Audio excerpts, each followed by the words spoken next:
Welcome, everybody. We've had a long split. There's been a lot of surprises, upsets, and hype.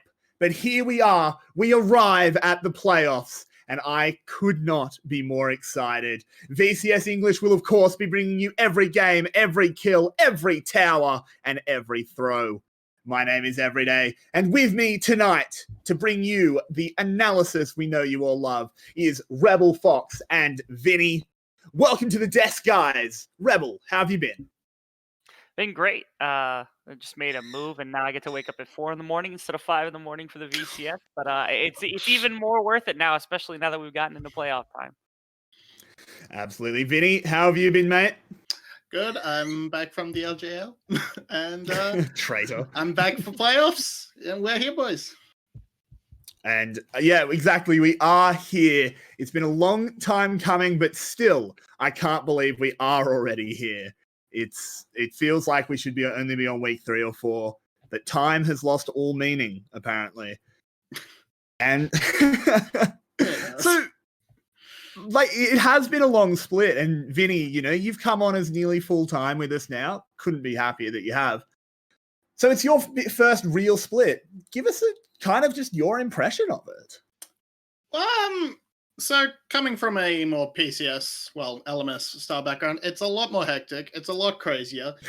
It's a lot of high octane insanity, for better and for worse.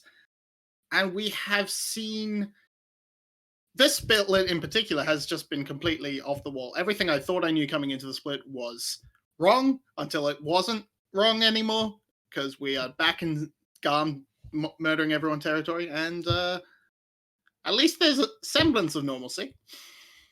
But it's been and chaotic, Rebel, and it's been great. Sorry. Absolutely. And as I said, we've loved having you here. I'm sure our community has as well. It's been great having some more voices on this show. Rebel, you've obviously been a little bit newer, but we've been super happy to have you. Thank you again. Your impression of the split been? Any big standouts, any disappointments, that kind of thing? I mean, I can't say, like I said, I used to follow relatively closely, but not on a week-to-week basis. And I can say somehow that I was still not expecting the level of craziness and the number of throws to see on a week-to-week basis. I know we talked about it just a little bit. I think 𝗬𝗺 coming in was a bit of a surprise throughout the split. It's unfortunate. The back half of their split didn't probably go the way that they wanted it to. But it's still coming in as the number 3 seed after having a couple of really not so great splits was really impressive. And especially now, I get to test their mettle up against GAM in round 1. Absolutely. And that leads us very nicely, and it's almost like we planned it. GAM taking on 𝗬𝗺 tonight. GAM, of course, did finish top of the table, and thus were able to pick if they wanted to play against 𝗬𝗺 or Team Secret. They picked 𝗬𝗺, who were the 3rd seed and theoretically better team.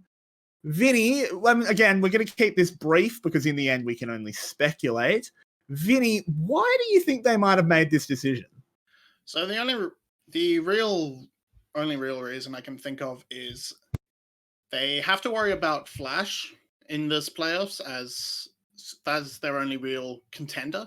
So maybe they're thinking Team Secret is a better opponent into Flash than 𝗬𝗺 is. Maybe they look at Team Secret's ability to just pop off and have these really high highs like they were at the start of the split. Only up until the last couple of weeks did they start to falter. But they're maybe worried about Team Secret's ability to hit those higher highs. Other than that, we can only speculate. But maybe they just feel more confident about 𝗬𝗺, or they expect Flash to struggle against Secret more. Do you have any other ideas, Rebel, or is that basically what we think? Because in the end, we don't know. Yeah, anything outside of that is mostly speculation. Again, maybe the thought is that 𝗬𝗺 has had such a backslide on the second half of the split that GAM actually feels more comfortable playing into them, especially because, like, you think about Secret being a really well put together team. You play against Secret, they could probably take you to 5 games on a good day, which is really rough. Maybe their thought process is 𝗬𝗺 might be a good opponent, but they're not going to take you to 5 games. They're not going to have that risk factor unless they just come out and beat you really hard in round 1. So maybe maybe it's a variance thing, but of course, again, anything beyond what was said by Vinny was speculation. So I'd say what he said would hit the nail on the head. Yeah, that's very, very true. So we do need to start talking about these two teams. Rebel, you can start us off here talking about the favorites. I think it's unanimous and fairly obvious that GAM are the favorites. So if you want to start us talking off, what does GAM want to do and how are they going to bring it to Cerberus today? GAM wants to win early, at least in terms of the lanes. They've got some of the better lanes across all the VCS pretty much all together. 𝗂𝗚 is probably the best top laner that the region's got right now. And then in the bottom lane, they've got a pretty solid bot lane. Mid lane, 𝗳𝗏, little bit of a strange champion pool, a little bit different than what we see across everything else, but still a very, very good player. And then 𝗏𝗏, of course, I think a lich-pin in the jungle. A lot of people recognize the name. Insanely good at farming and really, really good when he's put into a situation that he can carry in. And so with 3 strong lanes effectively, if you win those laning phases, that's when GAM really starts to get rolling. As long as they're not losing or they don't have a really bad team composition, as long as those lanes go the way I expect them to, they usually will take games. Very, very true. And Vinny, do you want to give us the same bit of an overview for the Cerberus boys? How can the 3-headed dog overcome their underdog status? So earlier on in the split, we was looking at Cerberus and saying this team has probably the best macro at the moment. They have the best team fighting at the moment. They look altogether the most cohesive team unit.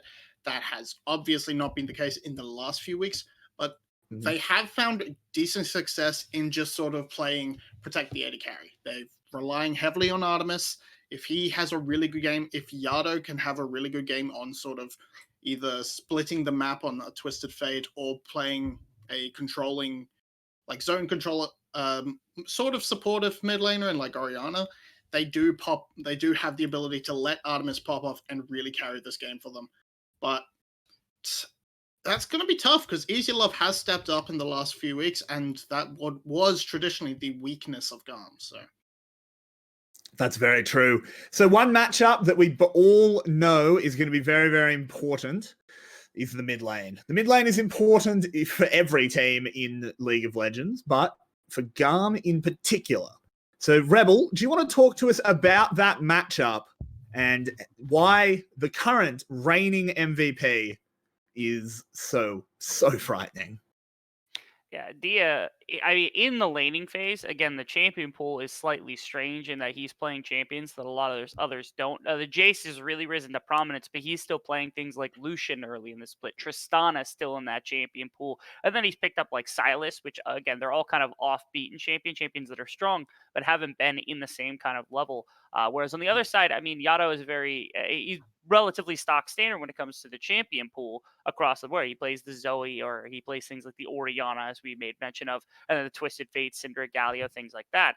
In this matchup, 𝗬𝗏 wants to be in the laning phase. It's the epitome of all that GAM wants to do. If he gets Jace, Lucian, anything like that, and beats the laning phase, they absolutely take it. They take the lane, they take the game. So what 𝗬𝗏's job is either A, to neutralize that, or B, to get anywhere else with something like Galio, Twisted Fate, make sure he can affect the map in that way instead of staying across from the reigning MVP. Very true. I think that's been a common theme, just in general, for everyone when it comes to 𝗬𝗏. Can you neutralize him or get the hell away from him? Vinny, now we do have to accelerate just a little bit because we've dragged on just a touch. My fault. Vinny, do you have a brief word about 𝗬𝗏 on the other side, just to expand a little bit on what Rebel was talking about? Yeah, no, 𝗬𝗏 is just basically there to play spoiler for 𝗬𝗏. He's there to make sure he cannot have those standout pop-off performances we expect from him. He doesn't play these hard carries. He's not playing Lucian. He's not playing Tristana. He's playing Orianna. He's playing Twisted Fate. He wants to be somewhere else or on a mouse or hard duty sort of thing. So Rebel knocked it on the head, basically. Yeah. Yeah, I mean, of course, Rebel often knocks things on the head. It's why we keep him around. But let's continue going. Another matchup that maybe people didn't expect us to talk about as much, but it's actually going to be the supports. Because while GAM's bot lane is sometimes seen as the red-headed stepchild of the team, Slay bucks that trend. Vinny, do you want to talk to us about that bot lane? Yeah. Yeah, I mean, you want to. Hey, you're redheaded, but I don't know if you're a step kid. I don't know if you're a step kid. So I'm not, but There never we mind go. you. No worries, Sam. No, so 𝗳𝗏𝗃 and 𝗧𝗏. 𝗧𝗏 both share a very similar role in that they both like to be on the map early and making massive impact. 𝗧𝗏 really high amongst supports in that kill participation stat and even KDA, but he's doing so with a very low percentage of gold. He's 9th among supports in a split in a thing with 8 teams, in a league with 8 teams. He has the lowest gold share, but he is doing so much for his team. He's a massive threat on the Thresh, on the Bard. He's everywhere. Meanwhile, 𝗳𝗏𝗃, similar sort of story, but not quite able to have the same level of impact, especially in this back end of the split. He used to be at the top of all the stats, but now he's fallen off a little bit. Yeah, he certainly has. 𝗳𝗏𝗃, still, though, if Cerberus can capture that early split form, and even our producer has touched on, he used to top all those stats, as you said, and now it's a little bit rough. But who knows? Perhaps they can recapture that early split glory.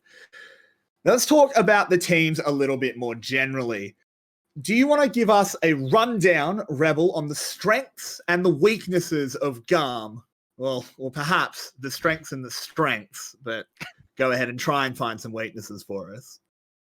Yeah, their lanes are very, very strong across the board, as I had said before. I think that they're capable of not only playing a later game in terms of like farming it out, especially with somebody like Levi and then in their bottom lane being able to do the same thing. But I also think that they're one of the very few teams that's capable of coming back from a deficit. I think we've seen that a couple of times from them, and they don't just get absolutely steamrolled every time they go down a few thousand gold here or there. They're always able to make it, or at least some semblance of a return.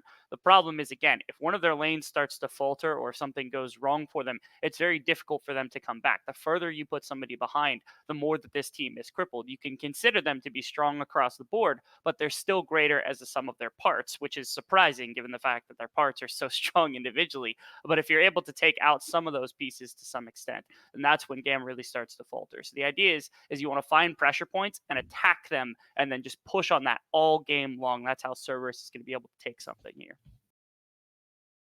Yeah, that's very, very true. And Vinny, while we have these stats on screen, do you want to talk about the strengths and weaknesses of Cerberus and try and find some potential holes in the armor that they might have the perfect little tool to poke?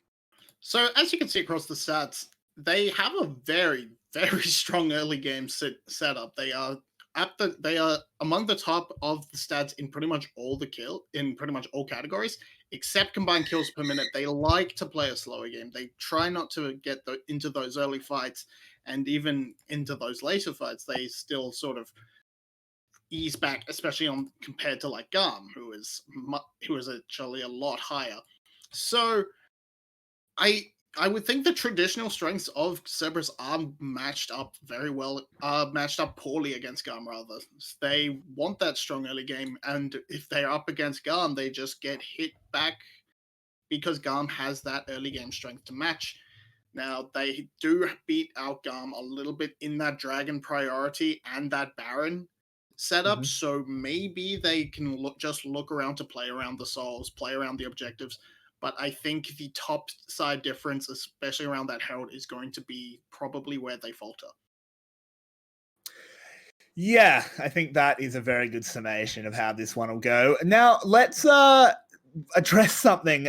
We've been doing an MVP, sort of tracking the entire split. The way we did it is after every game, me, Yulwei, and Vinny would give one player 3 points, one player 2 points, and one player 1 point. And of course, it didn't have to go to the winner. The 3 points to the winning team, I should say. The 3 points almost always did. In fact, I don't think we ever gave the 3 points to the loser, but the 2 and 1 didn't. I think I have 3 GAM players. 3 GAM players were 1, 2, and 3. It was Levi, 𝗳𝗏𝗃𝗧. That's a big deal. Again, we need to crack on a little bit, so we're not going to dwell on that. I just want to point it out as GAM has some fearsome players. And now let's just very briefly, Rebel, what are you kind of thinking in this series? Talk about what you might expect out of draft a little bit. Yeah, so I do expect for Levi to return to set up that farms really well. I still think that things like the Nidalee, the Kindred are very strong. The Karthus, I don't think took too ridiculous of a nerf to be completely unviable. I know he played that just last week as well. Super comfortable. I remember still he had, what was that, like 11 CS per minute game as a jungle Karthus, which is just obscene in that regard. Not to mention, you can go to Absolutely Kiaya on insane. a number of different things. I expect for Thresh and Bard to just be handshook at the support position because they account for 36 total games and they have, I think, 30 total wins across both those champions for the supports here. So I'm excited to see that. And of course, Dia1 going to that Jace, I think, more than anything. I know Lucian's also freshly buffed and could be in that role as well, but the Jace is my still preferred champion for them at least. Fair enough. And Vinny, what might we be seeing out of Cerberus? So Cerberus, I want to see something I've been complaining about for the entirety of, well, for at least half the split. Put LL on a tank that's not called on. Maokai's good. Give him that. He can use that to sort of shut down Ki to some extent. Maybe not. But even then, they're not giving Ki all that much pressure. So maybe we do just look towards that mid lane. Or the bot lane even. Look for that, what's it called? Caitlyn. Look for that lane dominance. Give us Caitlyn Lux, Caitlyn Lulu. Give us something super strong to just smash that bot lane. And that might be your way into it if you can give your solo laners enough safety to not get run over by the superstars on the side of GAM. Fair enough. And let's get down to putting our money where our mouth is. We've done a lot of analysis, but let's stop beating around the bush. We need to make predictions. I'll start us off because, hey, I'm just a host and a play-by-play caster. If I get things wrong, who cares? I'm not meant to be smart. I'm thinking GAM 3-1. I think Cerberus can potentially take a game. Perhaps a game 2 is my guess. But yeah, 3-1. Rebel, what are you thinking? Yeah, I see this playing out in two potential ways, which is either A, the mistake comes out from GAM that they underestimated the side of Cerberus. In that sense, I see them having a 2 or 3-2 win. Either way, I still think GAM is going to go ahead. Or Cerberus has been faltering. They aren't able to make the adaptation fast enough, and GAM has their number today, and they go 3-0. I actually assume that Cerberus is going to be much better prepared for playoffs, and so I'm saying GAM in a 3-2 today. Fair enough. And Vinny, where are you thinking? So we saw these teams match up last week, and it was a 2-1. It was one pretty convincing game, one pretty close game, and then one game to Cerberus. So, which was also pretty convincing. But that said, I think GAM, they were basically locked first place. They didn't really need. They were trying something different in playing around Easy Love for that series. So I don't think they need to. I think if they go back to their standard mid carry style, they don't have to worry about anything else, and they can actually just run over this 3-0. Now, a sensible person would be saying 3-1, but I'm saying 3-0. Hell yeah. Yeah, I don't want to be down. LPL and brave. just be bored and have the boring safe 3-1. Are you indirectly flaming me here because I went first and said 3-1? Yes. There's a lot. I'm feeling some heat, and we're the two closest people on this broadcast. Maybe there's just some heat radiating down. Jeez, man. We do actually have a little bit more time than perhaps we expected, so we can talk a little bit more before the draft kicks off. Let's just sort of touch on the split that these two teams have had, because GAM is on a 9-game winning streak, and Cerberus has kind of gone the exact opposite way. Yeah. Rebel, do you want to talk about this ridiculous run from GAM? Yeah, so we started off the split with GAM having, I think, a bit of identity crisis because the new patches had dropped. They had a lot of new champions to consider, and they're still trying to figure out exactly what it is that they were trying to do. And so when we came into the split, they had a little bit of issue of, this is typical GAM who coin flips pretty much every game as it is. And yeah, they've got very talented players, but they were also trying to figure out what it was that was making them strong in the draft, what their general game plan was for series, which I think was their big problem. As the split continued, they slowly began to mold themselves into this kind of lane dominant style, slowly started to pick up champions that they knew were going to be really, really strong, and eventually they started getting momentum. And I think their win over Flash in the middle of the split was really the turning point where they suddenly turned it on, they figured everything out, and they were able to make everything work. And with that, we do have the first game heading into the draft. The bans are already whipped on through. Zoe, Syndra, Caitlyn, Silas, Lucian, and Tristana have been removed. And I don't know about you guys, but I think Cerberus has a target with those bans. Yeah, that is 5 mid lane bans all up. So, there is 3 of them coming from Cerberus. Tia is going to struggle. Actually, no, he's not. He's got a very deep pool. It's just a very odd pool. But we see GAM going back to their tried and true Renekton for Kiaya. He is perfectly solid on that. While Cerberus responds with the classic of the new patches. It's... Give me a every day. So, okay, Rebel, what are you feeling about this? Do you think this setup works really well for Cerberus? Yeah, so far, I mean, the way that they should be looking to play the game, I think, is that you're setting up dives across all of your lanes, and then you're also getting a decent team fight here. So now you've got roam potential from Yato, preventing him from sitting in that mid lane, and you've also got really good potential play here from LL. And there is a bit of struggle here, because I think B1 Renekton for Kiaya is actually a very strong Renekton pick, as opposed to a lot of other things. But the rest of this composition is also rounded out rather well. But they respond now with a Nocturne, which pairs so well with that Camille Galio, since now you've got 2 potential dive targets, as well as a couple of different very impactful ultimates, especially against that Jhin. That Nocturne is going to be a nightmare. So I thought GAM drafted Cerberus, but we've got Team Secret here, as they have picked the dive buddy composition. If Camille can't deliver Galio, Nocturne can. One of the two will get through. FedEx or Ozpost will definitely get there. And GAM, and I really like GAM's response here to ban out the Senna. I think it was Cerberus who ran this comp before, where it was just these 3 rounded out with Senna and Shen, and thus everything has a global. Everything can just pile in on the top lane and delete whoever Camille decides to put in that hashtag ultimatum. So I really like it. I'm very happy they've decided to remove that option to an extent. Shen is still available. And also it follows up very well. That it does, but there is the Kai'Sa. So more dive. This is getting very one-dimensional here from Cerberus. The Slay Pantheon will come in response. That's tier 1. Oh, it is, of course. They're the Bard. And the secret weapon has definitely come in there. That's a Zac. Rebel, you can see the whole GAM comp. What are you thinking?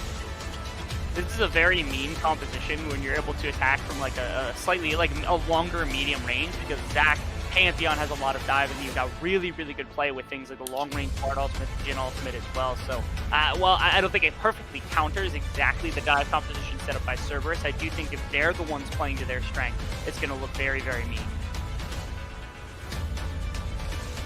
And Vinny, we can now see the entirety of the Cerberus comp. Give us your opinion there.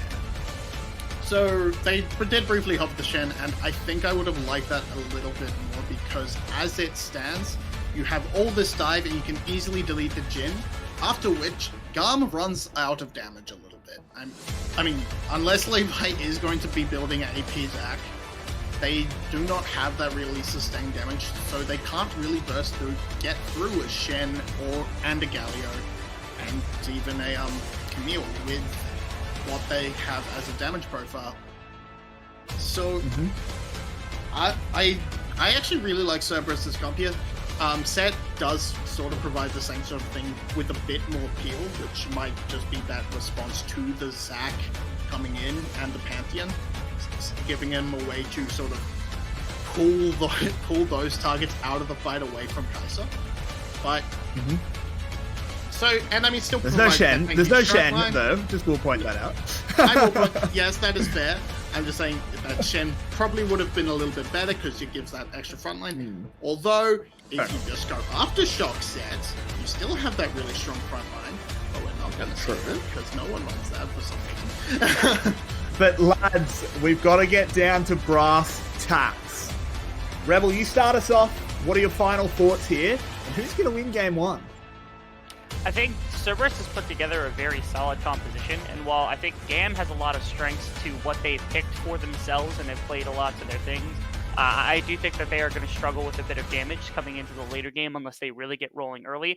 Also, if this is AP Zach, I'm thrilled. If it's not, I hate Zach. I don't like the champion. I don't like it for Levi, and so I don't want to see it win here. So I'm actually going to call 𝗬𝗏 in game number 1. Fair enough. You did say that one of the ways they can mitigate the mid lane matchup was a pick like Galio. And as the Rift loads in, Vinny, give us just your prediction and maybe a few words. I basically think with these two comps matching into each other, whoever gets ahead first will win. In which case, I have to lean over to the player difference that GAM has. All right, well, our analysts are split here on game one, and now going over to our casters, it will, of course, be me sticking around to bring you that play-by-play. But Yulwei, my good sir, I missed you on the pre-game desk. How are you? Players time. It's finally players time, and I get to speak now. well, what an exciting draft this is to start our players with. It's all or nothing in the early game. I agree with Vinny's point here. I see this as an arms race. Whoever gets an advantage in the early game should run away with the game, as both compositions are kind of bad from behind. I feel like 𝗬𝗏 has some means of getting back into the game. You can always rely on the LL or Camille Galio combination to get side lane kills, even from behind. It's super easy. But still, I believe whoever wins the first 15 minutes should also win the game. And we have a lot of global pressure from either side. We have a lot of ganking potential, especially from GAM, especially from Levi.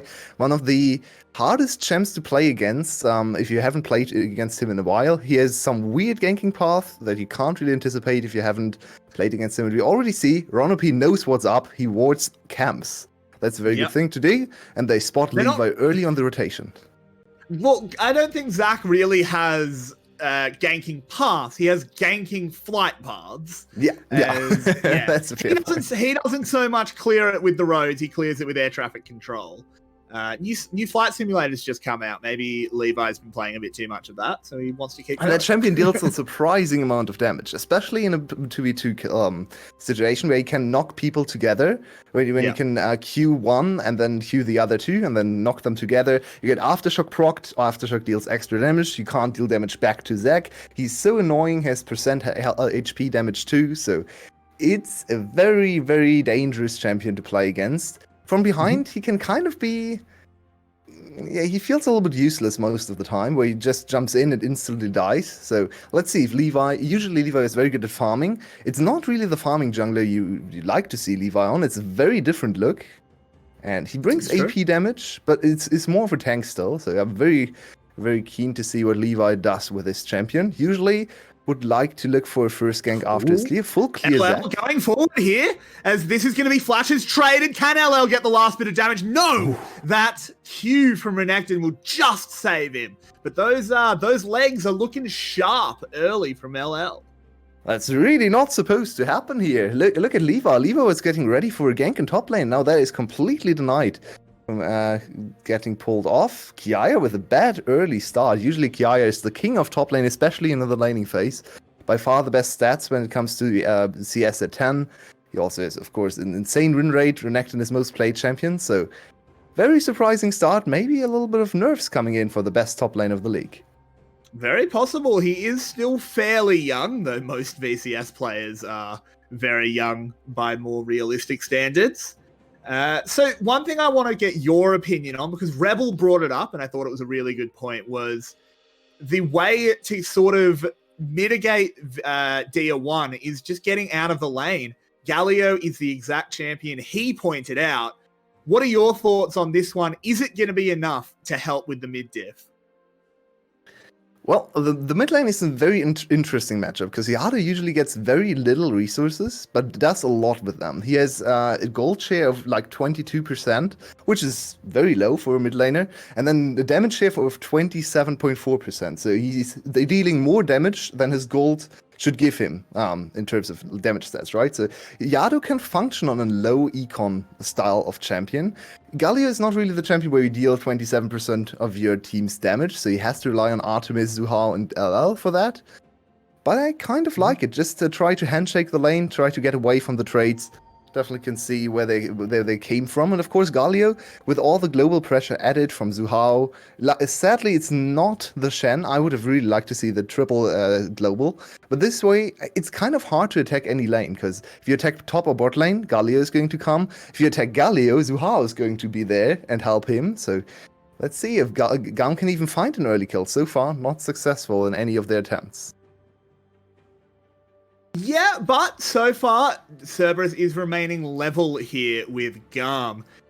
Typically, I'd say that's fantastic, and they do go for the famed Cerberus first Drake priority. They always get this first Drake. But is just staying roughly level good enough? Uh-oh. They might not be staying roughly level. Level 6 though. Galio's level 6. We'll get the knockup. The bounce house is coming in here. LL gets a big shield. And oh no, it's already turning around. Hextech ultimatum now onto 𝗬𝗏. And GAM is in a lot of trouble. 𝗬𝗏 won't even get the kill. And 𝗬𝗏 walks away with 2. Look at the mid-diff in this game. Oh boy, he gets LL, but those blobby boys are not going to do enough. I doubt he'll reform, and that's a triple kill for 𝗬𝗏 in the top lane. Did we just curse 𝗬𝗏 in the very first game of players, talking about mid-difference? And now, look at 6 minutes in this game. What mid-difference? This is 3 kills to 𝗬𝗏, no kill to 𝗬𝗏. He was first. I'm not sure what GAM thought that would happen. They knew Galio was moving towards top side. They knew he was level 6, so that was a very bad read for GAM. They thought they could pull off the dive before Galio would arrive. Moments away. Certainly not the case. They were only about 100 health away from killing LL. Fair enough, fair enough. He got the big shield though, so they kind of underestimated the Hextech protocol, I believe it's called, the passive. So yeah, something like that. Adaptive shielding, I think it's actually called. Oh, it's adaptive right. something. The Hextech protocol is the Q, yeah. So let's look at this again. LL is still level 5, so that's why they want to hit right now. Oh well, the Galio came in pretty when he was still on 500 HP. I think that dive is pretty ill-advised, because 𝗬𝗏 is never there as the first one. If 𝗬𝗏 strikes first, maybe you can actually get away with the dive, but even then, Galio ult undeterred is so dangerous to deal with. It's a big knockup. Good counter kill for Levi. He gets himself ahead. Giving another kill over to the Galio? Is it good enough? Couldn't you have just gone and farmed the enemy jungle a little He also gave away his something? passive, so he's way less potent at diving right now. Usually you want to use the passive and the level 6 power spike for Zac to maybe dive a bot lane. I really think he's a very good bot lane ganking champion, so kind of surprised at the top side priority here. But yeah, that's true, he gave up his passive too. It's only a kill to Galio, and he already got 2 kills, so I don't think it's that bad, especially because Levi is now still able to keep up with 𝗬𝗏 in terms of experience, which is not something you would kind of expect on this jungle matchup. 𝗬𝗏 has his first ultimate available though. Can he find anything? LL's ult will be off cooldown now. No ult for 𝗬𝗏 though, so the full combo is not enabled. It could be in a few seconds. With a sheen to just a couple of swords, this crocodile could be getting made into a rug pretty easily. 𝗬𝗏 floating around. They have cleared the vision, but 𝗬𝗏 is being very, very respectful of this. It's a telegraphed play, and 𝗬𝗏 was on a ward, of course. So he's not going to step too far forward.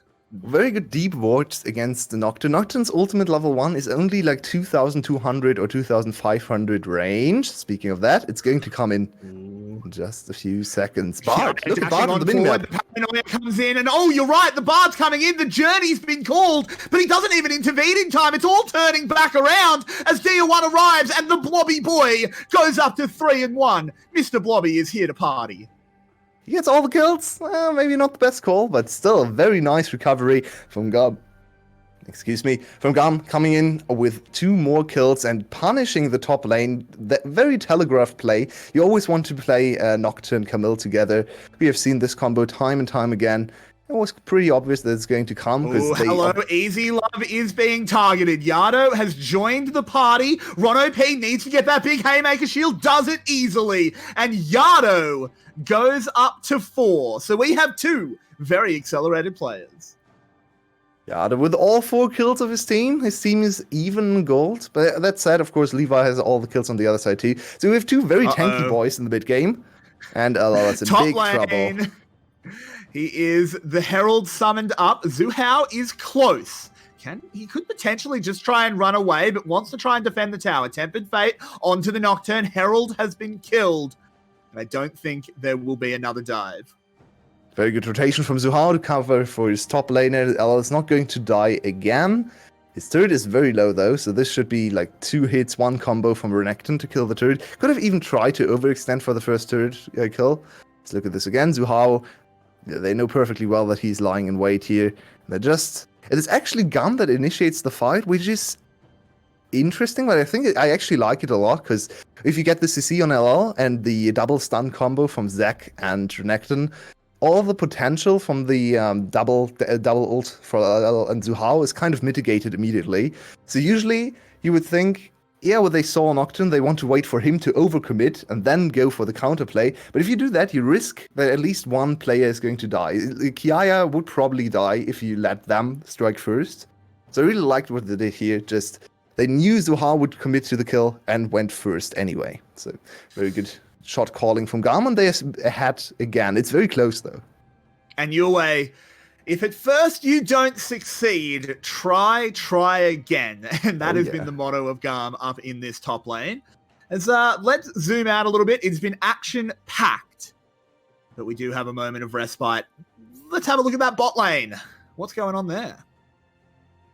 Well, Bard started roaming very early on, so 𝗎𝗏𝗏 was left alone. He was fed to the wolves when they came to dive him, so he's struggling a little bit. He's playing the ultimate utility ADC. He's not going to be the main carry on this Jhin, just going to stand behind and try to avoid dying for the first few seconds of the fight, and maybe contributing a little bit of CC and slows from behind.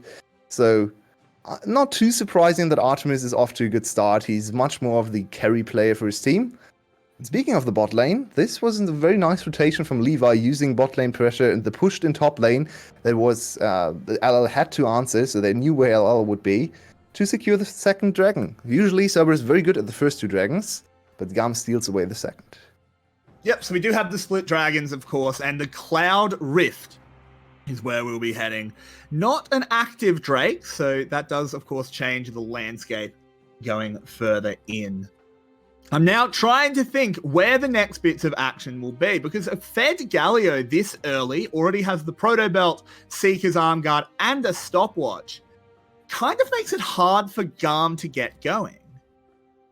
Well, whenever they try to fight against Galio, that is at least, I want to point out this very smart ward placed in the middle of the lane and top lane. Look at that. It's blue ward for GAM, so they are able to spot when the minion wave is coming in, but also when 𝗚𝗏𝗏 and maybe even 𝗬𝗏𝗏 are trying to go for a top lane play. So 𝗬𝗏𝗏 with a lot of added safety. And I don't think GAM needs to go for another top lane play. They could definitely do that, but I feel like it's more on them to counter the next big bot lane play, because with Artemis on one item, with 𝗬𝗏𝗏 with the other on one item, and 𝗬𝗏𝗏 finishing his jungle item, there's a lot of burst between the 3 of them. That's very, very true. Now, I'm just trying to figure out where this Zac kind of wants to go next. Obviously, we don't see Zac. He's looking towards the bot lane, but didn't go for it. Where does Zac go in the mid game? What does he do? He likes to skirmish a lot. He's a very good skirmishing champion. He has a lot of HP damage. He heals a lot. He has a lot of CC, of course, and it seems like Cerberus wants to strike first this time around, getting ready for the bot lane dive we talked about. And GAM, There of they course, go. knows well that Comes is in, happening. Instantly being countered by the 𝗁𝗏. Galio arrives, the showstopper as well, but everyone is joining the party. Oh, and all of them are turning gold. It looks like Oscar's night. And now, ooh, here comes the real show. 𝗁𝗏 the first to fall, 𝗂𝗏 the second. 𝗁𝗏 should be the third momentarily, but they're not even focusing. Double kill for the crocodile, and LL is the only one limping away. Can he even tell the tale of the day Captain Levi sailed into port? And was it too telegraphed there? Was it too much and a play that GAM knew that would happen? It seems like it. Cerberus, a little bit too obvious maybe, and even 𝗂𝗏 goes down after its 4-0 start, using a stopwatch, didn't even do anything for him there. That is the first really big swing in our first playoff match, and GAM in full control now, 4k gold ahead. We talked about this composition being very strong from ahead, both compositions in fact being very strong from ahead. Now they have finally accrued a lead. What can Cerberus do to come back? They need more time to scale, they need Trinity Force on LL. The double kill for 𝗂𝗏 is actually very, very bad for Cerberus. Speaking of things that are bad for Cerberus, 𝗂𝗏. No, he does not want to go for another gank. Not quite yet. And it looks like so far, Zach lives up to his name of the secret weapon. But let's look at how this all transpired. So 𝗂𝗏 pretty far away. Artemis immediately... Oh, he doesn't actually pull the trigger. So Artemis, even though he's here, he's not really dealing any damage. Look at him. He's not auto-attacking anything. Now one auto-attack in 𝗂𝗏. Still just running away. Artemis just didn't contribute to the fight at all. 𝗂𝗏, of course, playing frontline there, trying to get as much as possible, as much time as possible for his team. And in the end, it's just not enough damage. No one really able to strike, and that is something we've seen time and time again with Kaisers. The range is just not enough to really do much. There are buffs coming in for the next patch, where she gets more attack speed, to be even more aggressive in the backline. If she can never get there, he won't deal any damage. Does manage to zoop away from that Bard ult, that extra movement speed coming in clutch. But this is a little bit scary for Cerberus. We've said it time and time again. GAM from ahead. Once they get that momentum rolling behind them, they turn from a small... Hang on a minute, as this might be a way for them to turn it around, but they've committed all of the ultimates, but 𝗂𝗏 is still alive. They've got the CC to interrupt the jump at least. He puts up the Aegis. He's trying to turn it around. If he gets a kill on 𝗂𝗏, that would be a disaster. Second. This is so messy. He gets a kill. He gets two. Another one? And Cerberus, that's just not good enough. I just wanted to touch on the very hard to kill champions on the other side, enabling GAM to dive. They all can also counter dive, as we just saw. How much time did he just buy there with his E, with his flash, everything used to stay alive, and he gets 2 kills back. It's disaster once again for Cerberus. They lose 2 mid lane turrets, they lose 2 members in bot lane, so the big turnaround play they tried to go for opens up the map even more. It's now a 5k gold lead for GAM, and they have 2 mid lane turrets. They can now advance into the enemy jungle. They can put down wards whenever they want, wherever they want, and prepare for the big objectives to come. That is... We can have a look at how this one played out. 𝗂𝗏 did play it well, but I think there's got to be some criticism onto Cerberus as well. So 𝗁𝗏 starts with the ultimate. I'm not quite sure why. That strikes me as a little bit... If he could use ultimate here to get him away from the turret, that would be way better. So look at how much time 𝗂𝗏 buys. Gets exhausted, but still So late nice on the dodge exhaust. on He's 𝗂𝗏. already used everything. Yeah, I mean... That exhaust Yeah, they only wanted to stopped make a sure. couple of auto attacks. He'd already gone through For his sure. spell rotation. And he just dodged everything there as well. 𝗂𝗏 not able to hit the Justice Punch was a very, very big fact. He's pretty strong. Justice Punch would have probably dealt like 200 damage. Might have been enough to get 𝗂𝗏 in lethal range. Instead, 𝗂𝗏 dodged that again. Another stun came in, turret damage to get another kill. So very nicely done. His first 2 kills. Very surprising to see the first game of GAM and players be kind of away from 𝗂𝗏, but now he's strong as well.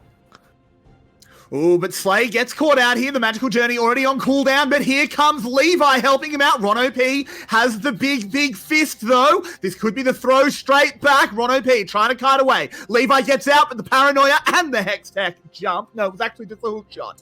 Will shut him down. Oh, they want to continue the dive though.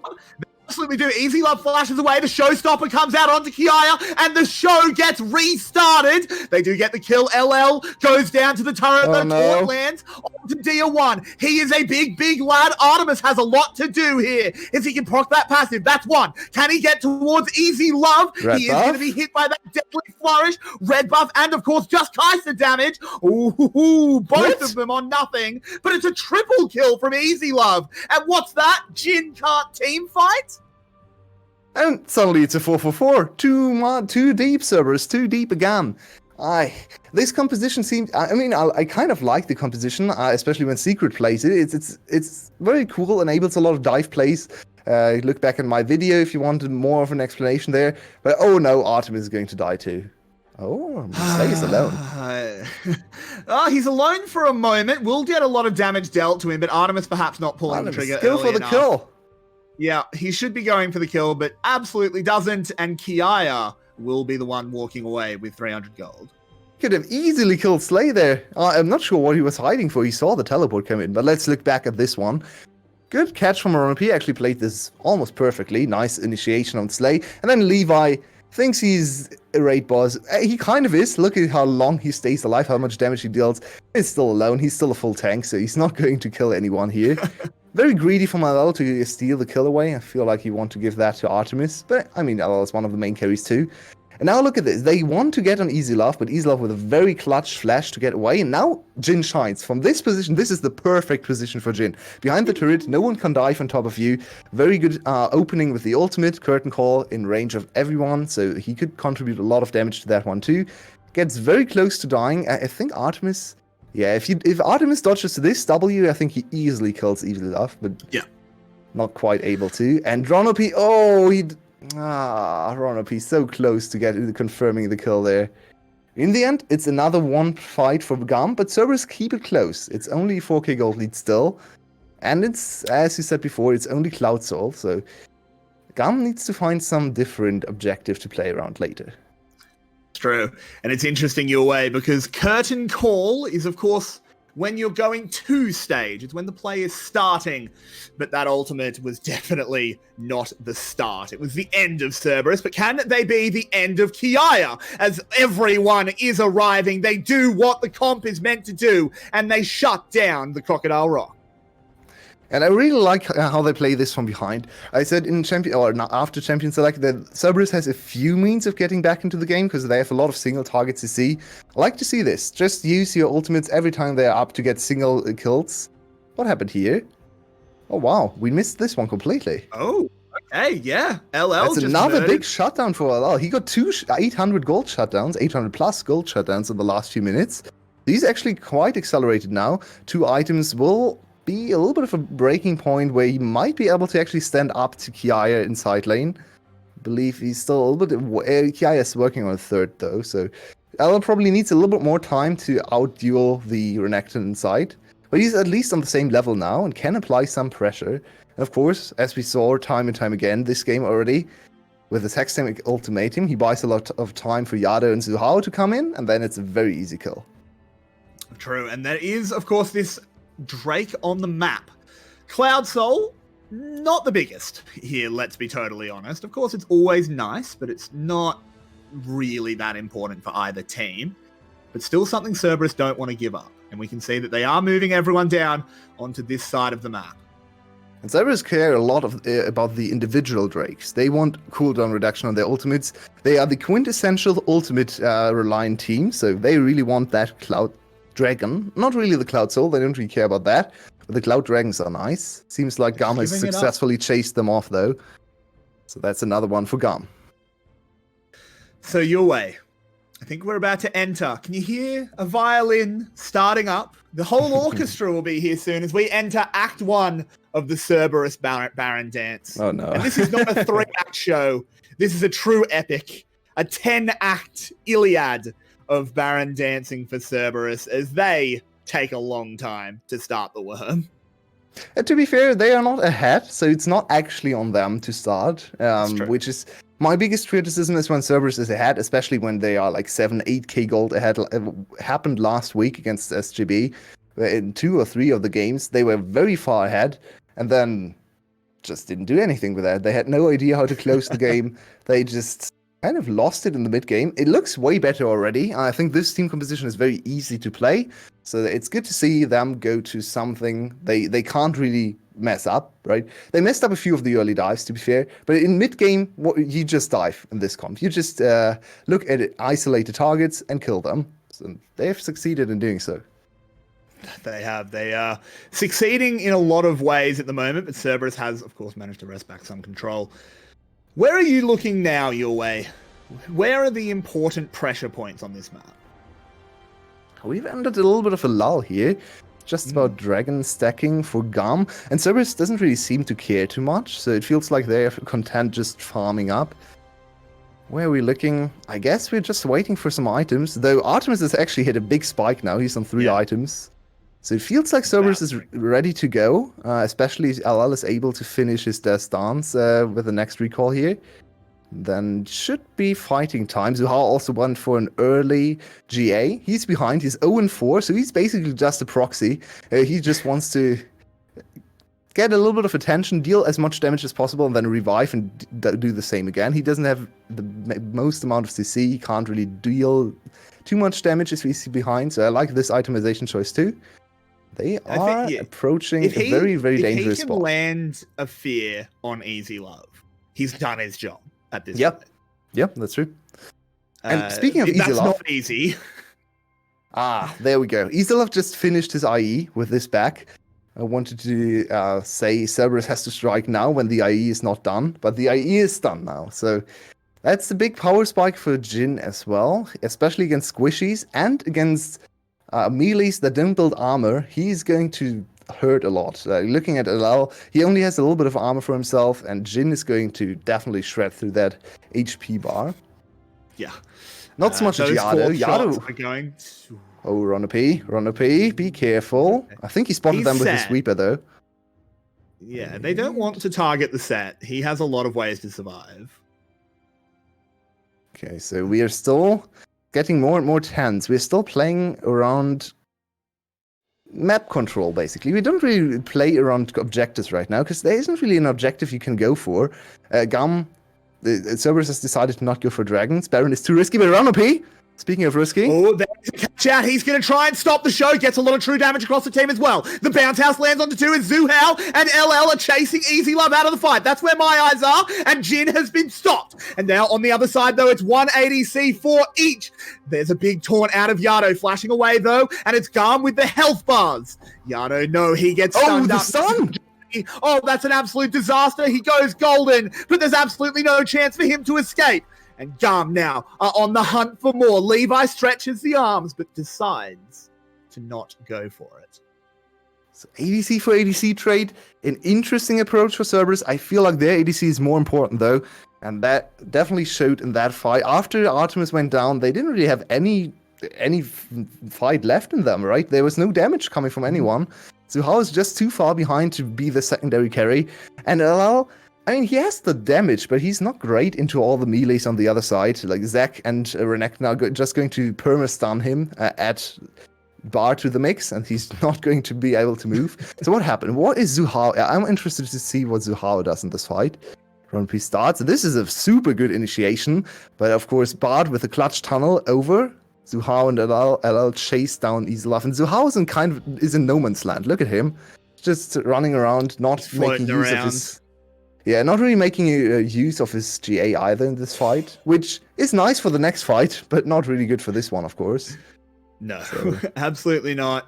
I feel like 𝗬𝗏 played that well, kited them so far back. He knew as soon as they were on top of him, he's dead.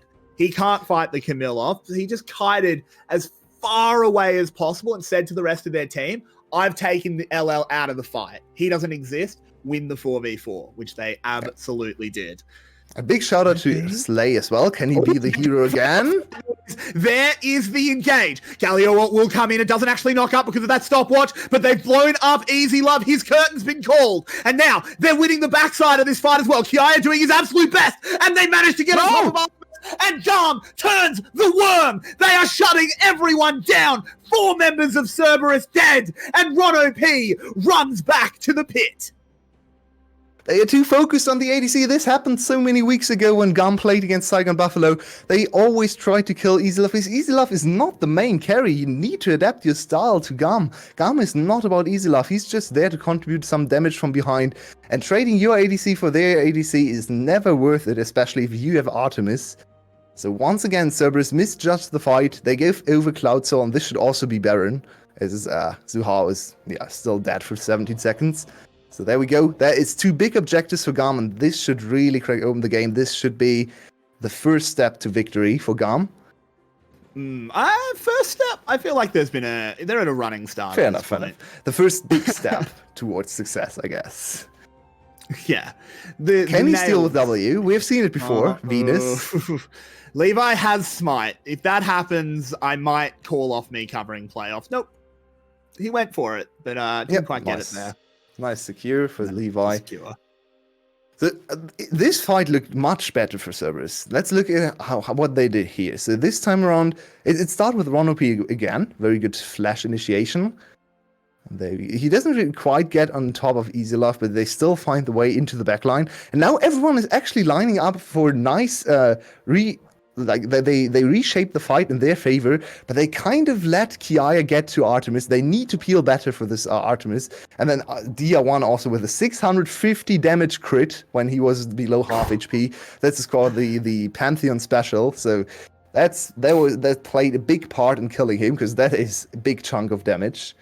I think they have to protect Artemis a little bit better. I'm also kind of surprised Artemis does not want to go for Zhonya's here. I feel like Zhonya's could help him against 𝗬𝗏 and Dia1 in the back line. Instead, he's going full damage. 𝗬𝗏 just diving in. They do call the Galliot on a delay. Levi in the middle of the team managed to get those goopy arms on. They're trying to focus him down, but Artemis is focused much better. Dia1 is charging on forward and saying that tonight they dine in hell as those shots crack on through, whistle past ears. But it doesn't look like Cerberus are going to have the ability to hear them for much longer, as Slay is looking to try and take down this final member. I don't think he'll quite catch on to 𝗁𝗏, but GAM are walking it down the mid lane, and this looks over.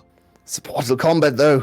Who's going to win this one? No, we need to see the support. We know what's going to happen to the base. That's not interesting. I don't think it will be supportal combat, because 𝗁𝗏 is just a bit too fast. He is very fast. He is still a slash. It will be GAM striking first blood here in the playoffs. They come out swinging and land a smack straight to the jaw of Cerberus. Now, will they have the ability to bounce back, or are they going to go down like Glassjaw Joe? We'll find out in just a few minutes. But Yulwei, give us... But Yulwei, before we go, let's talk a little bit. Yeah, you came here to watch a lot of kills, a lot of action, and we started with 38 kills in 32 minutes, so here we go, right over our league average, and both teams are actually not quite at that average, but we might see a new GAM, a new Cerberus in the playoffs. I really like this opening game. Both teams seem to have chances. They kind of handshook on taking every fight they wanted to, and I feel like this series is going to deliver. GAM looking a little bit stronger in the first one, a little bit more coordinated in team fights. Their target selection was better than Cerberus's, but if Cerberus adapt, if Cerberus go back and think about what they did, and maybe think about the over-focus of the enemy ADC, there's a fighting chance for them. This was actually closer than I expected the first game to look. Yeah, absolutely. Cerberus definitely didn't go down without a fight. But we'll be back in a few minutes with our analyst desk to talk about Game 1 and get us prepped for Game 2. We hope you're enjoying the show so far. If you are, let us know in chat. It makes us feel all warm and fuzzy on the inside. But give us about 5 minutes to go collect ourselves, and then we'll bring you more VCS action.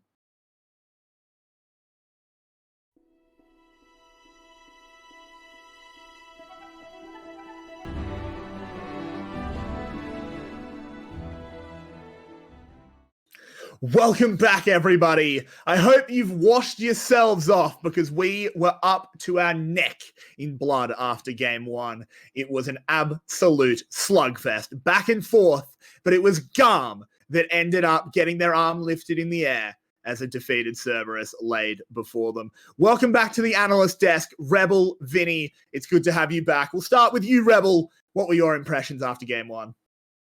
I'm still trying to figure out how Levi was able to stay ahead of the Nocturne all game on Zach in terms of farming experience. Anyone want to explain that one to me? The champion, like, his speed in clearing is just not at that level, and somehow Levi is still just the best farming champion in the entire game. It was astonishing. Not to mention, I mean, the scaling was there for Cerberus. They seemed to have a really cohesive composition, and it didn't matter. GAM, they seemed to pick them apart, or at least force them to waste so many resources every time they looked for an engagement. They just never had anything left over for the really big fight that came afterwards. Absolutely. And Vinny, what was your impression? So at the start, it looked like Cerberus actually had this game with the complete fail attempt dive, but Squad Levi was enough to take down the Titan that became 𝗂𝗏, that 𝗂𝗏 became. So in the end, Everyday's just looking at me, doesn't like to appreciate anime reference. Hey, no, I got that one. Oh, there you go. I got that one. I'm just looking at my camera, dude. You look very judging on it. I always look like that. But yeah, they basically played out team fights really well. Levi was able to turn around a massive play in the bot lane. 𝗬𝗎𝗏 was able to do a lot of damage from the back line. And even as the game progressed, they tunneled a lot onto 𝗬𝗎𝗏. Well, Cerberus did, and then just got but they weren't able to keep Kiaya off of Artemis. And then from there, that was sort of the big thing. There was no more damage, and there was just a lead, which meant there was more damage for the side of GAM. Yeah, and so one of the big plays in the mid game was on the back of 𝗬𝗎𝗏 that Jin cracked in some shots. We can hopefully get a look at that play, but we'll of course keep talking over it. Apparently it's a little bit weird. We do apologize for that, but we're doing our best. Let's talk about game 2 though, lads, because Cerberus came in with a very clear game plan. It was the Nocturne, the Camille, that kind of thing. We know what it's meant to do. What do they need to do differently in game 2? Rebel, let's get your thoughts. So if they go back to something like they did in this game, where they're very pick-driven composition, they try to roam a lot, they need to not burn so many resources all the time. Pretty much anytime someone was in a solo lane, they would burn 2, 3, maybe even 4 ultimates, just trying to get one person picked off. Man, if you've got Camille Galio, E for a hook shot, and then your ultimate, you're done. Don't waste, Nocturne ultimate. Don't waste the rest of what you've got. Just kind of losing everything on just a pick. And even in certain circumstances, that didn't even work out. Be a little bit more reserved and pick better opportunities for your engage. Absolutely, and we are heading into the draft for game 2. But while the early picks do flow in, Vinny, what would you like to see change out of Cerberus? I don't mind the idea of what Cerberus did, but I do think that it's not the way they should be playing this game. They should be focusing more on playing to their strengths rather than trying to throw a curveball. If you're good at spin, don't try and play fast, basically. So do what you do best. Play your protect the carry. Get Artemis going. Don't just sort of abandon him to the crocodile, which is coming back. So yeah. This is a very interesting first pick. The Bard priority incredibly high, and it's already Cerberus going to a different idea. Rebel, what are you thinking so far, just from all of these picks? Again, between the two supports, the Bard and the Thresh are the two most popular, so I'm not shocked to see it. And I do think the Bard was really good in the last game. And already we get, as Vinny has obviously exclaimed, the Kassadin getting locked in against the 𝗬𝗎𝗏 matchup very quickly in this one. Very early on, too. That is the Kassadin. Of course, he knew what he was going into. The 𝗬𝗎𝗏 had already been picked. But Vinny, you sounded very excited. What are we thinking about Tyson's dad? So this is very interesting because it's not really what I would think of when I think of Tier 1. It is an AP champion, for starters. And secondly, it is not lane focused at all. It is probably one of the worst laners in the game. So without Dia being able to get that strong lane phase, GAM might just have to completely change up their style and play something we've not seen out of them this split. Yeah, that is really not something we've seen out of them. That might already be throwing Cerberus for a loop. I wouldn't have expected a 𝗂𝗃𝗃 to come in. This is pretty nutty. They do ban out in Italy, but you see how long they're dwelling on these bans.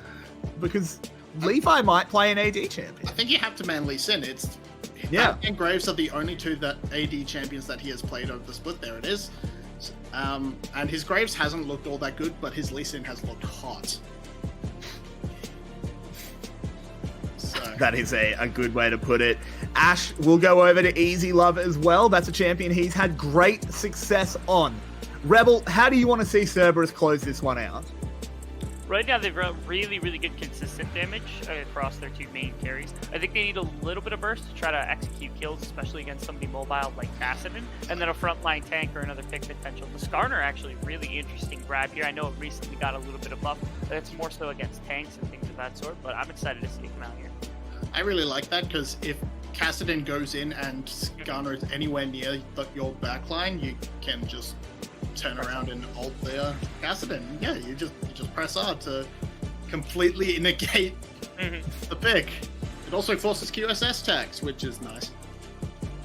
And again, yes, frontline. It's going to be on because it's always on for some reason. Even though you could have really seen good to come out of the Malphite. I think that would have been really good here, and this is not what I would have thought. But Well, okay. I mean, it's a tank. They do kind of need a tank, and it went well in game one. So yeah, Zach's back, baby. Might be getting its second play here. It hasn't been locked in quite yet, but there it is, and that is going to be 2 games for Zach. Rebel, I'll let you talk first. I'll give you as much time as you want, my friend. You can see both drafts here. What are you thinking? Who are you liking? I think I like Zach a lot better into this composition. Outside of a zero wall, there isn't a great way to stop its engage, and it does free up quite a bit of space for DO1 on the 𝗂𝗃𝗃 to get in on the fight before something like the 𝗁𝗏 actually gets in there. So I actually really do like what GAM has done here. The Zach, I think, is more fitting in this game. But this is not the team we would expect. We don't expect things like the Ashe and the 𝗂𝗃𝗃 and the Zach to come out from the side of GAM. This is kind of a new era, at least from what we've seen first round of playoffs here. Absolutely is. Vinny, give us your rundown. Give us the lowdown, Mr. Malloy. So there's it's a very nice composition from Cerberus. It's what I was sort of asking from them. You've just got a nice backline threat. You've got a big, strong front line to provide protection for them. You have the Bard and the Ornn for engage. It is basically a very nice, very simple comp. GAM, on the other hand, is a bit more confusing. They, as Rebel said, great ways to disrupt that composition through the Zach. And if they do get to late game, they can always fall back on 𝗂𝗃𝗃 and split push. That they can. The question of whose side lanes against 𝗂𝗃𝗃. Ornn can clear waves without dying, I guess. Yeah, he could. I mean, I'd like to see him almost build a Warmogs to do the you lose all your health, regen it up, rinse and repeat. But boys, I'm gonna have to do the thing that I know you hate that I do. Vinny, who's gonna win? Is it gonna be 2-0 GAM, or are we going to a best of 3? I think this is a much better position for Cerberus, and it's a very different style from GAM. So I'm actually gonna throw my lot in with. Actually, no, we're gonna go with GAM. I said 3-0. All right, fair enough. You're sticking to your guns before the series started. Rebel, just give us a quick one. Just your prediction. I don't think there's a way for CES to punish the early game from GAM. GAM's going to take this one. Yep, well, that makes a lot of sense. Mr. Malloy and Rebel, we'll see you again after the game. Yulwei, you're allowed to talk, mate. Come on in. So we talk a lot about player differences if we talk about GAM, or when we talk about GAM. But I'm not sure if player difference can overcome the absolutely egregious mid lane 2v2 that is 𝗂𝗃𝗃 and Zach. That has to be the worst mid lane 2v2 I've seen in pro play in a very long time. They have basically no agency. They can't do anything in the early game. So Yado can do whatever he wants. He has teleport. We see. I'm actually super interested in the spotlight matchup because double combat summoners for GAM, while Artemis went with teleport. So 𝗬𝗏 in a little bit of danger if they pick the wrong fights, especially if 𝗁𝗏 gets caught, because he has no escape, right? No heal from 𝗳𝗏𝗺. He might just die to the chase potential of 𝗧𝗏 and 𝗂𝗏𝗏. But other than that, this early game really should be dominated by 𝗬𝗏. They have so much more agency. They've a faster clearing jungler, though last game that didn't even matter too much, but they have better CC, they have better lane control, maybe in top lane not so much, but if GAM can somehow make it out ahead, they should just insta-win this game. Though 𝗬𝗏, of course, has a nice scaling team composition, very traditional team composition, as Vinnie talked about. Very textbook style, front-to-back team fighting. That is very bad into Kassadin, though, so let's see what they can do. That's true. And Yulwei, I mean, you did a lot of preparation for our playoff series, so can you talk about this Skarner v Zac matchup? I know you expected that. You did prep for these two champions, right? Of course. Mainstays in the VCS, 𝗬𝗏 and 𝗂𝗏's most played champions, so very easy to expect those two champs coming in. No, of course, I'm kidding.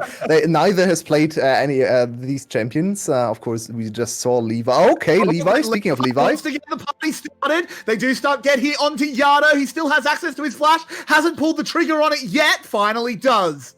𝗬𝗏 drifts over, but won't enter the lane.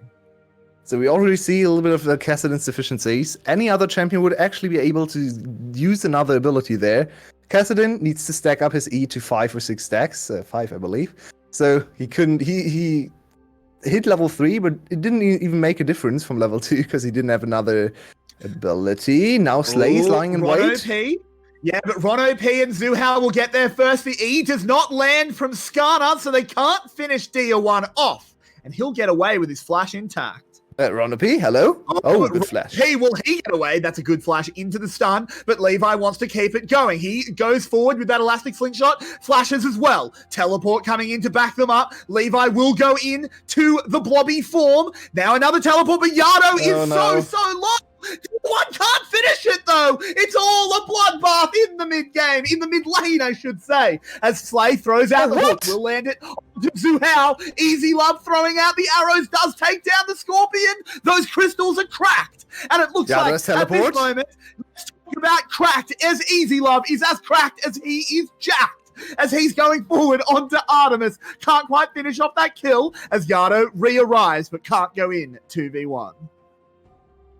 That is some early VCS style action. There we go. 2 for 2. 4 minutes in. We are still on 1 kill a minute. And the early kills go over to jungle and ADC, I believe, on both sides. So kind of, it's still basically parity on either side. They really wanted to give one of the kills to Dia1, but not quite able to do so. So now he used his flash, he used his teleport. There is an opportunity to gank him again. 𝗬𝗏 already on blue smite, so if you can use Predator and blue side to close the gap and stun him with E, you might be able to kill him here. Not under turret, of course. And 𝗬𝗏 using the mid pressure to invade the enemy jungle. Why are you turning away? Just take the cat. What? Bit weird. That was very strange. Oh, okay. He has full topside jungle. I still think he could have. Oh, and 𝗬𝗏. Okay. 𝗂𝗏 just a small didn't little charge hop. that one up. Very strange passage of play. 𝗳𝗏𝗺 and 𝗁𝗏 are stealing away the Scuttle Crab. So 𝗂𝗏 is really starved for any resources here. They are scarce on this side of the map. This is weird. Let's have a look at what happened in this mid So lane. 𝗁𝗏 just wanders somewhere. I'm not quite sure why. Very good flash into Q though from him to prevent the enemy team from killing him immediately. He still goes down first. Good flash from 𝗂𝗏 onto them, and then 𝗬𝗏 gets the drop on 𝗂𝗏, but 𝗂𝗏 is one of the only champs that can survive, so he actually stays alive for a lot longer. 𝗬𝗏 smites him down, gets the kill, so nicely done there. Good mechanical play, and another immediate kill on Dia1, but now 𝗬𝗏 overchases into 𝗧𝗏. I believe if 𝗳𝗏𝗺 flashes forward in front of him and blocks the hook, I think they win this fight pretty easily, because Skarner still had red buff. You get the kill on 𝗧𝗏, you can then turn on 𝗂𝗏love too. So a little bit too hesitant to invest your flash forward. It is very dangerous for 𝗳𝗏𝗺 to flash in front and tank the grab, but I think it was the correct play there. So could have been an even bigger win for 𝗬𝗏. Speaking of that, they need 𝗧𝗏. It's just going to be a bit of damage. That ranger's focus does pump the arrows in. 𝗂𝗏 so active on the map. It's a very defensive start for 𝗁𝗏. He has been very active or very much focused on spamming these Ws to heal himself, and Artem is up all the time. They stay back in lane. They just want to farm from range and keep topped up in terms of HP. So that's a very defensive Bard approach, but I think it's the correct one. This time around, they want to get on 𝗬𝗏 though, but there's a Lantern, so nicely positioned from Slay, getting his ADC out of danger. 𝗬𝗏 still has flash available too. I think Skarner should probably just farm for level 6 and then go for a blue smite mid lane gank into DR1. Maybe use the 𝗬𝗏's ultimate too to set that up. Should be an easy kill there. Yeah, and it is currently level 6 v level 5. Oh, as I say it, it's level 6, making me look a little bit silly. But it's still full lane control here for... Oh, hello, as Artemis is now in trouble. Dives through the magical journey. What? That's going to be the arrow blocked. This is actually a big old turnaround as 𝗁𝗏 will get that first kill. Slay on the run, wondering where did it all go wrong. 𝗬𝗏, calm down there. He flashed forward for not. Wow. Okay. 𝗬𝗏 wants to show everyone that he is actually very worthy ADC for this team. Got a lot of hate from our community, but yeah, that wasn't the greatest flash forward.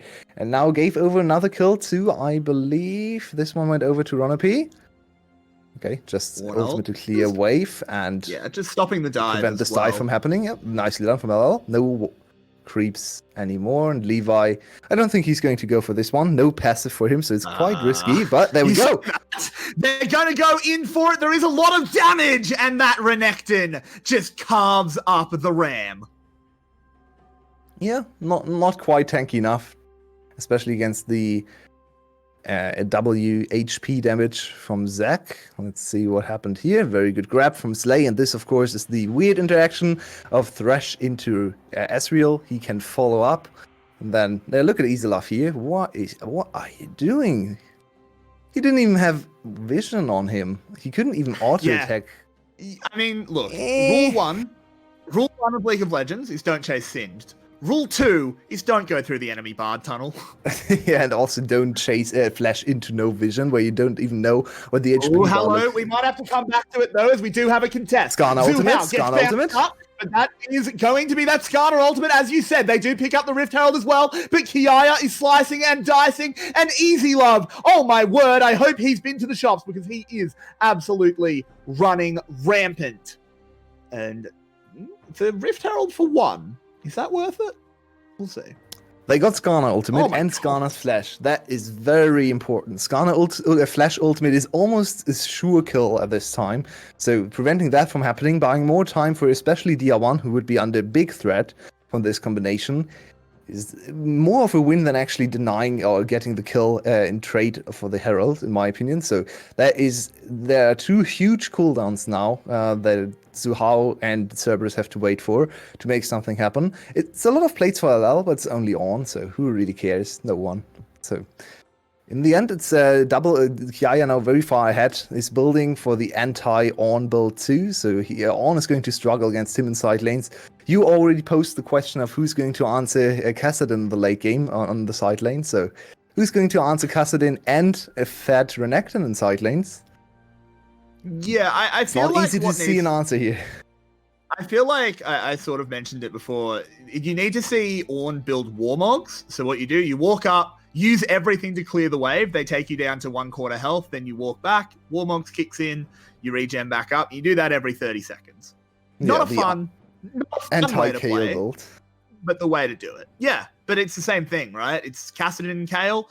They both have the Monka W timer for a reason. That's true. It's true.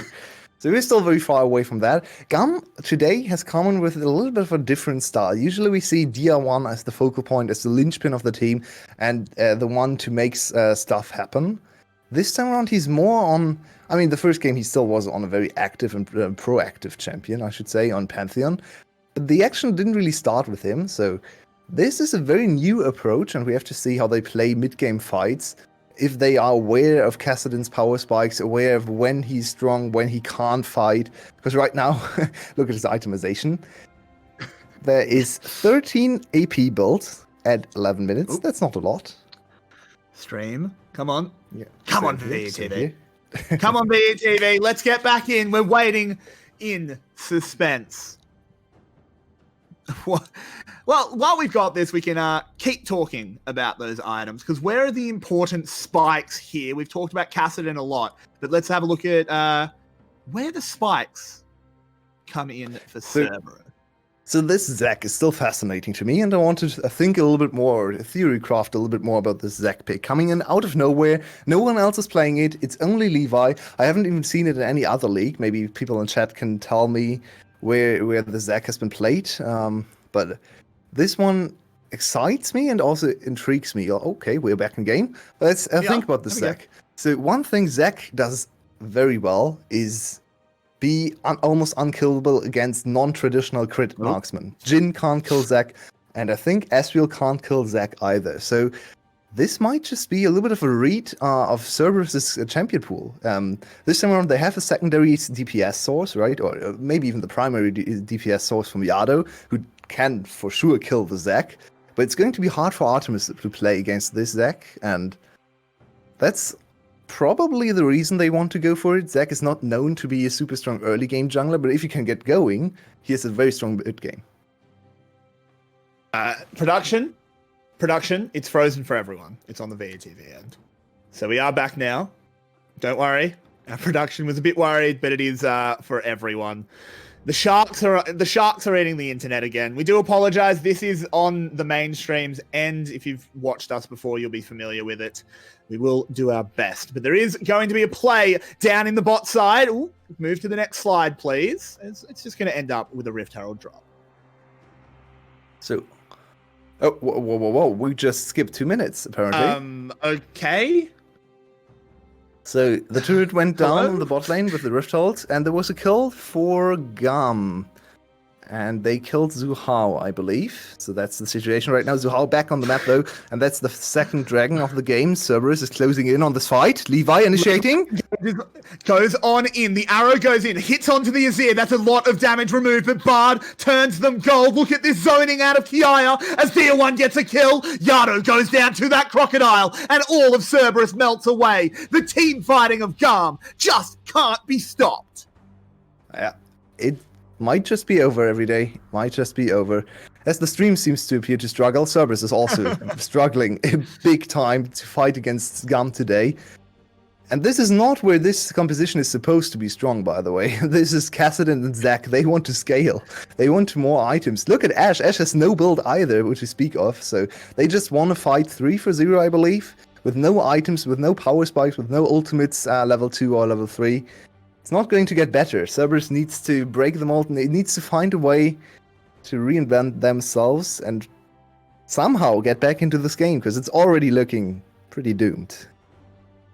Yeah, I mean, we might get a replay on that, we might not, but Kiaya is the one to watch. This man was ridiculous in that fight. He's 3-0 now on that Renekton. How does Cerberus break the mold and get back into it?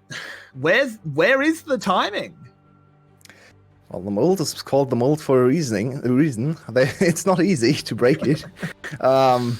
Well, they always have the single target CC potential from Skarner and Bard to get back into game. And last game, they actually found some nice picks in the side lanes. It's not quite as long range as Nocturne Cabill engage, so it's not going to be as easy. 𝗬𝗏 just hit level 11. Monka Timer is looking more and more scary. That is... Yeah. Well, Ezreal needs more items, Azir needs more items. In the meantime, you need to not fall behind further. So the play is probably to try and catch out Kiaya and get the shutdown there to keep him from accelerating more and more. It seems like Azir is fine right now into Kiaya in the top lane. Needs to be careful. Kiaya has a lot of damage and flash. Yeah, as long as Azir can clear waves into Kiaya, he should be fine and be able to stall him in the side lane. And right now, Ornn should have no problem whatsoever against 𝗬𝗏. 𝗬𝗏 not on enough items to really threaten a kill there. So it's on Cerberus to slow down the game, think about what happened, think about how you can stall. This time we have a so-called active dragon, so they need to find a way to fight for the next few dragons. But they secured the first one, so there's a little bit of time to scale. Yeah, very, very true. But time to scale for Cerberus is also time to scale for 𝗬𝗏 Esports. Absolutely. The Void Walker. It's a rough one here, Yulwei. I'm struggling to really know where to point my eyes because there's a lot of interesting stuff going on. Do ornaments counteract Kassadin? You know, I'm a little bit on the hate train. I actually don't value ornaments too much. I think Ezreal is one of the best champs for ornaments because he doesn't scale. His items don't really scale with each other, so I actually believe ornaments for crit items, crit marksmen are almost worthless. It's just a little bit of extra AD. They don't actually give you a big power spike. It's a little bit different for Ezreal because his items are standalone items, kind of, so he gets a little bit more out of the upgrade. More mana, more AD from the Mana Moon there, more armor, of course. But ornaments alone can't counter a Kassadin, and... yeah, I feel like the scaling is... It's kind of hard to read here, because Kassadin can struggle in front-to-back team fights. If he doesn't build Q as S, he might just die over and over again to the Skarner. GAM actually a little bit susceptible to dying to Skarner. Think back to the finals of Spring Split. They lost the finals from a 5 or 6k gold lead just because they didn't build Q as S on their main carries against Skarner. Yeah. So it can happen again. I feel like it's pretty easy to learn from that mistake and just build a QSS in the mid game and not die to the Skarner, because the other CCs aren't really that threatening to the Kassadin. He can dodge Yado's wall, he can dodge Bard's stun, he can dodge 𝗷𝗚's abilities very easily. With the first attempt. I mean, LL should be able to walk away from this one, but no! Nope. He just gets rift walked! And that's, he's 4 minutes away, or not 4 minutes, 4 levels away from the Monkey W timer, but he's already made a monkey out of LL. LL also had no armor heading into that lane. He just completed the null magic. So yeah, that's not a good decision to go into Kassadin with no MR to speak of. And now Kassadin should be in a good way to his second item. Yeah, this is getting scary. And I've said that a few times, but it's really the only way I have to describe this one. Cerberus almost has to start looking for picks. Go ahead, sorry. Yeah, I've focused a little bit more on mechanics in the last 2 weeks, and we have my favorite mechanic in the game in this game. And that is Kassadin ults on 4 stacks combined with flash on top of the enemy carry. It is one of the most satisfying things to do in the game, and I want to see it from DR1. I want to see the ult stacked and then ult flash EQ insta combo on Artemis to one-shot him, or on Yado. It's so much fun to do. So let's see if DR1 pulls the trigger on that one. His flash might be a little bit too precious to use it aggressively, but I'm certainly hoping for my favorite mechanic. He will. And again, sorry guys, this is the VETV stream. It's frozen for everyone. The sharks, they're eating the internet again. We wish we could do anything about it, but no, we can't. Are we actually in studio today? Do we have any info on that? I think the players, I think the players have been in the stadium the whole time, but the production team are offline. It's a bit weird. Not 100%. Yeah. So we have a lot of pauses, so we might skip another 2 minutes later on. So we get to make up what happened. We can do a little bit of a guessing game. We're at 19 minutes. We're going to jump like 2-3 minutes forward. What is going to happen on the other side of the time warp? The time loophole. Yeah. Is the Baron going to be killed for GAM? Warp again. I mean, it's very possible. Sorry, production, repeat. No worries. Production, of course, in our ear, trying to sort this out, doing what we can. But yeah, again, guys, if you haven't watched our stream before, we of course are restreaming the Vietnamese stream. It's all we can do, and it's crashed. So that's it. And they are moving for me again. Oh, never mind. Yeah, it's moving. The Infernal Drake is dying. But Yulwei, while we have a spotty connection, why don't you just talk to us about something that occurs to you? Something that occurs to me. Well, 3k gold lead, almost 4k for GAM. Oh, wow, 𝗁𝗏 died. Wait, we jumped a minute or something. Yeah, Oh, there's everyone been died. a team fight. Oh, whoa, where are we? Whoa, Where are we whoa, going? whoa, guys. What? We got used to all the replays, okay? VTV, they are throwing us a new challenge, so we had to deal with all the replays cutting into place for the whole split, and now we actually have to deal with no gameplay for 2 minutes. What just happened? The gold is So wait, suddenly only 1k Look at the gold. apart. Yeah. What happened? What happened?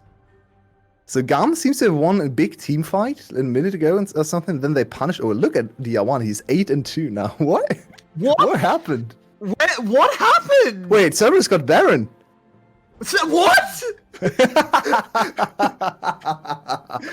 Oh, God. Look, I understand, guys. I was nervous coming into this series. I wasn't sure if my play-by-play was going to be good enough, but you still got to give me the plays. You can't just skip them. Nope. It's like, oh no, don't let that guy cover that. We would rather just not show it on stream. Well, here we are, Baron for 𝗬𝗏. They made a good comeback play, and they are actually very close in gold now. Looking at the items, on hit his power spike. Azir suddenly on 2.5 items, on 2.5 bad items, but at least it's 2.5 items. And 𝗬𝗏 looking strong, should get his first on upgrade soon as well. Everyone seems to have been shut down. Everyone on GAM with 1 death, and then 𝗂𝗏 with 2, so... I'd love to know. I would where really like a 𝗂𝗏 replay to know got- what happened, guys. Maybe. Well, it's. I don't know if they're aware of the skip. This is we're trying to figure it out as much as you guys. Apparently, the VCS. Oh, hello. We do have a play going in as Levi dives on forward. Instantly, Skarner altered, and that Zac has been melted. Yeah, that is not the play you want to go for. There is an Azir turret. You do not want to dive into Azir turret with your team composition. Even 𝗂𝗏 can't do anything there, so nope. Not this time. Levi actually is... It seems to be Levi's personal, like... How's the word again? The personal enemy... Kryptonite. That's the one. Kryptonite. There you go. Yeah. The Skarner. He seems to really struggle into Skarner. In the finals on AP Shyvana with like 5 or 6 in him, goals. by the way. Yeah. He just died over and They over. just Yeah, got in him. there's no wave clear. It's 𝗂𝗏. There is this big problem. He has no safe wave clear, and you only have an Ashe that went for the super defensive build. No early Runan, so no extra wave clear there either. GAM is really struggling to keep their game alive. They are now 2k behind, and out of nowhere, the whole series has turned around and we missed it. It's a little bit unfortunate. It is a bit unfortunate, but we get to imagine what happened. Maybe it was 𝗂𝗏 went in 1v5, shoved everyone into the team, and it was, I mean, none of them have that many kills, so I guess they all did stuff. I don't know. We'll come up It with a was just fun one team narrative. fight. But They're trying to get another one be here. thinking of some real interesting chapters as he is caught out, but now hook landing onto 𝗁𝗏. Ron OP is really, really low. They're going to get the crocodile low. He goes gold, and this could be bad for Yeah, one time. He's stacked up and he's dead. And now 𝗂𝗏 arrives. He's going to play the gatekeeper for his carries as well. And now GAM, they have to find a way out. There's a Bard. Ult won't be tempering any fates. And a good volley from 𝗎𝗏 will slow down the 𝗬𝗏 boys. Oh, that was a 𝗬𝗏? flash from 𝗬𝗏. Calm down. That's a free dragon for you. Don't have to go for that turret right now. Just secure the dragon. Yeah, Guess they have we time. don't They have 20 put turret seconds with no first. 𝗂𝗏. 𝗂𝗏 has TP though. This is cutting it kind of close in terms of death timers. If they lose the dragon here, this this could be a big turnaround for play once again. Oh no! Okay, Well, that's we go very into bad a timing. replay. We might come back to a lot of dead players, but let's talk about the replay. Yep, and we there go. it is. Thank you for that replay. Well, no one died. The magical journey got them out. 𝗬𝗏 did secure the dragon, but come on, boys. Let's work on that replay timing. Come on. So we didn't get to see what happened in the replay, and we didn't get to see what happened in live. Perfect. Nice. Just stole 1 minute from us. So without further saltiness, let's look at the situation. Still no QSS from 𝗂𝗏. I'm a little bit surprised. He didn't actually get Skarner ultimate. Skarner flash ulted 𝗂𝗏, even though he knew 𝗂𝗏 was around. and they still got to kill the 𝗬𝗏, which is surprising to me. I would have really liked to see what actually happened there. I feel like 𝗬𝗏 a little bit too far forward, too much time in the front line. Needs to come from the side a little bit more often. He's working on Zhonya's, which will help him for sure to stay alive a little bit longer. He's also working on his level 16, 2 levels away. 𝗬𝗏's in full control right now. 2k gold lead. Absolutely are. Vision control around Baron, and Baron is going to spawn in 28 seconds. Is there anything GAM can do against that? They have TP on Kiaya, but no flash. They do, but with all this vision control, it's hard for GAM to even approach. 𝗬𝗏 still level 14, looking for 2 more levels as fast as he can. But he won't have it in time for this Baron. He does hit 15 now. Yeah, look at all the control here. Servers can just walk at Baron and see if they can secure it before anyone reacts. That's a very quick Baron start, and GAM is closing in on them. There's the hawk shot. They have perfect information. Look at the flank. Kassadin from behind. Just getting his blue buff at the moment. Yeah, makes sense. There's the 𝗚𝗏. They catch out 𝗬𝗏. The flank might not even be activated in time as 𝗬𝗏 puts on the dancing shoes and has a bit of a shuffle. 𝗬𝗏 goes down. 𝗧𝗏 will be following him as 𝗳𝗏 tags him with the mystic shot. And 𝗬𝗏 says, who needs Baron? We can just kill you anyway. Who is griefing whom right now on GAM's side? Is it the bot lane dying, or is it the solo lanes just not having a go at the fight? I'm not sure. Both sides seem to be a little bit out of sync here, and now this might just be the push for the end. Cerberus has a lot of wave control. They have 2 double tanks to take the turrets. 𝗬𝗏 has level 16. There's the engage. There's the engage. Oh my god, look at that damage out of Kassadin. 𝗬𝗏 wants to carry this fight. Yado can't deal with Kiaya on the other side, and Cerberus melt away. Zhuhao is the next target for Levi, but 𝗬𝗏 finds a triple, and that is an ace for GAM. Who needs a bot lane anyway? For sure, the bot lane griefing after that play.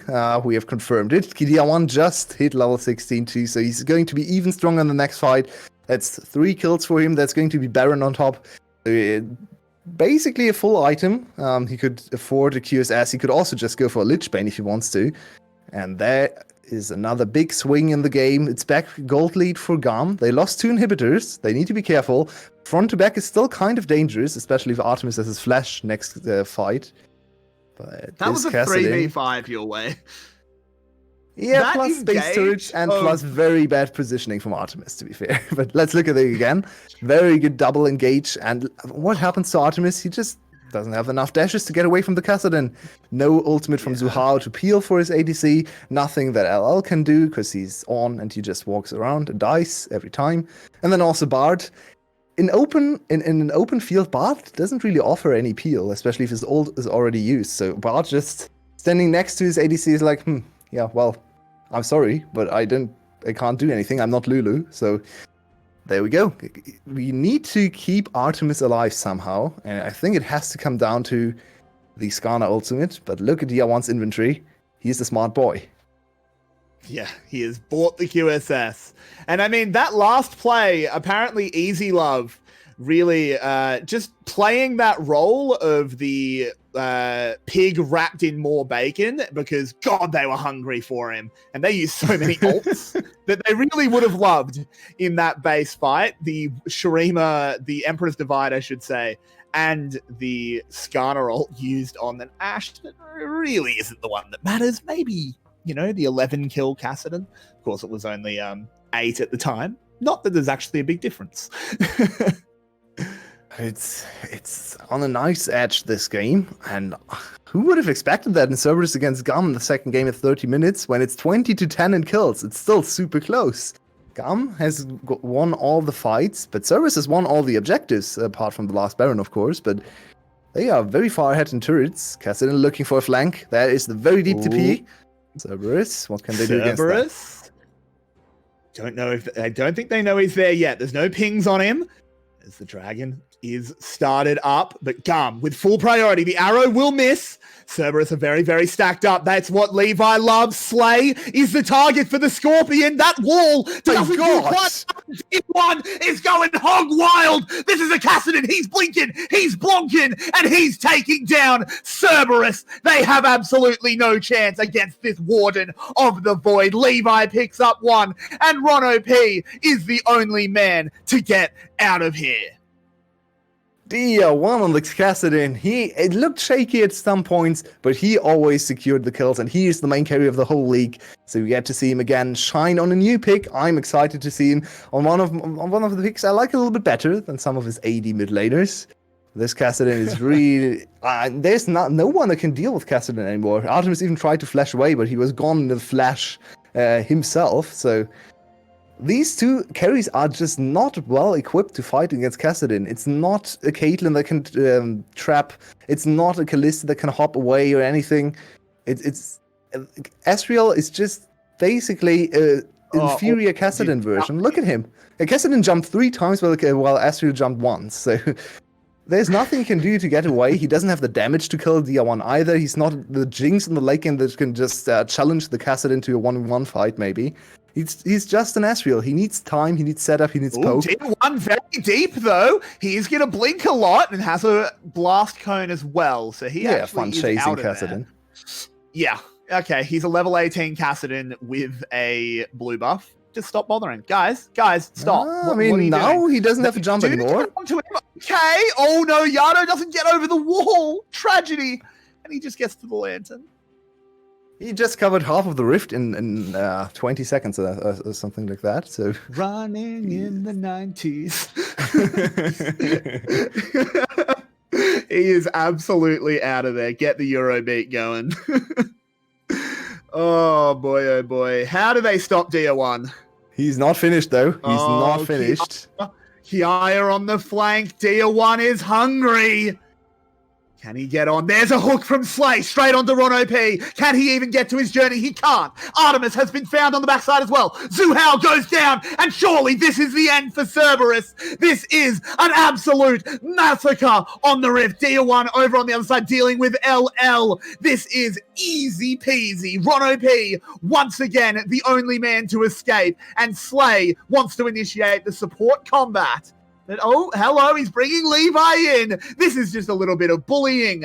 They can't hit anything on him. 𝗀𝗏𝗃 left. With the kiting. Left. He goes right. Look at these dancing shoes. Not that it's going to matter because Levi doesn't even take damage from the turret. There it is. The shutdown. The ace. And GAM is going to move up to 2-0. And 39 kills this time around, one more than last game. We went 2 minutes longer, so next game is going to be 36 minutes and 50 kills. So let's go for that one. 40 kills, of course. So another big victory for GAM. They struggled a lot in this game, but then Kassadin came in, and Kassadin brought them the win from the base fight to level 16 to enemy team can't do anything against him anymore.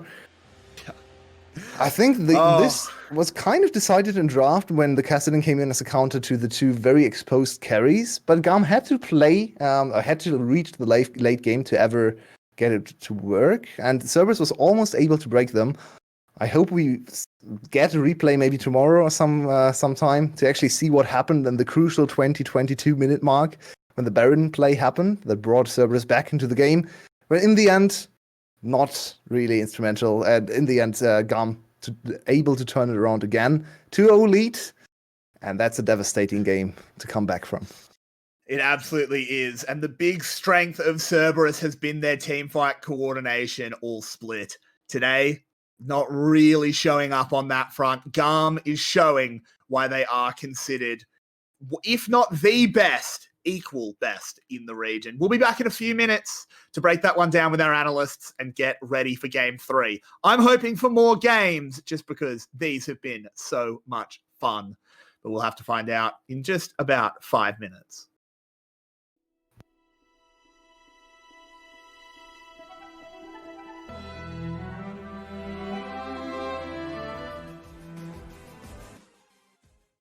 Welcome back, everybody. It was another bloodbath. Truly, that word is beginning to lose some meaning whenever GAM takes it to the rift. It is 2-0, though. It's looking a little bit worrying for those of us that wanted a little bit of a longer series, because I know I want more games that are this high octane.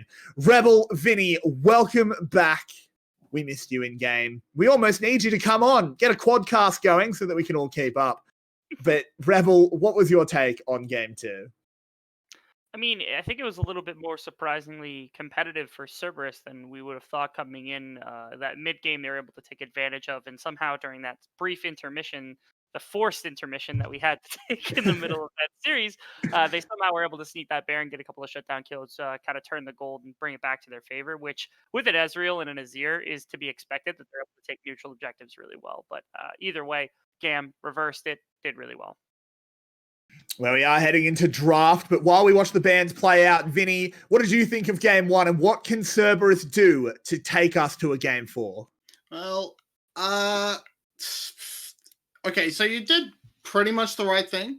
Just don't lose a 3v5 fight to a Kassadin that isn't even level 16 yet. So again, we're gonna have to go back to that sort of style comp. It worked pretty well. Maybe give 𝗬𝗨 something he can have a bit more of an impact on, because he was mostly invisible on the Azir. Go back, get a better tank. If you had a Maokai, you can just instantly lock down the Kassadin instead of having to rely on sort of flopping around doing not a lot of anything. I mean, here they decided we're going to take away this Renekton from PI. That is also a good move. It also provides that instant point-and-click CC if you need it, or something like that Kassadin, which is probably not going to do. Here they're going for bot lane bullying.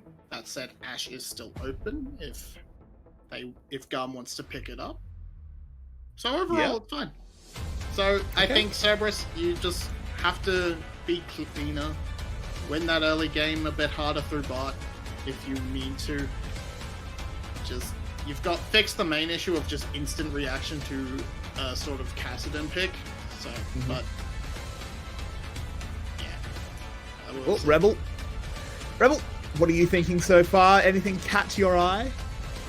I think Cerberus has finally maybe caught on to the fact that they've lost the first few games, and so they're completely trying something new and going to the earlier bot lane in the Kalista, and then of course they've got the Renekton takeaway from PI, but also just for LL being able to put that in the top lane gives them a lot more early game pressure to work with.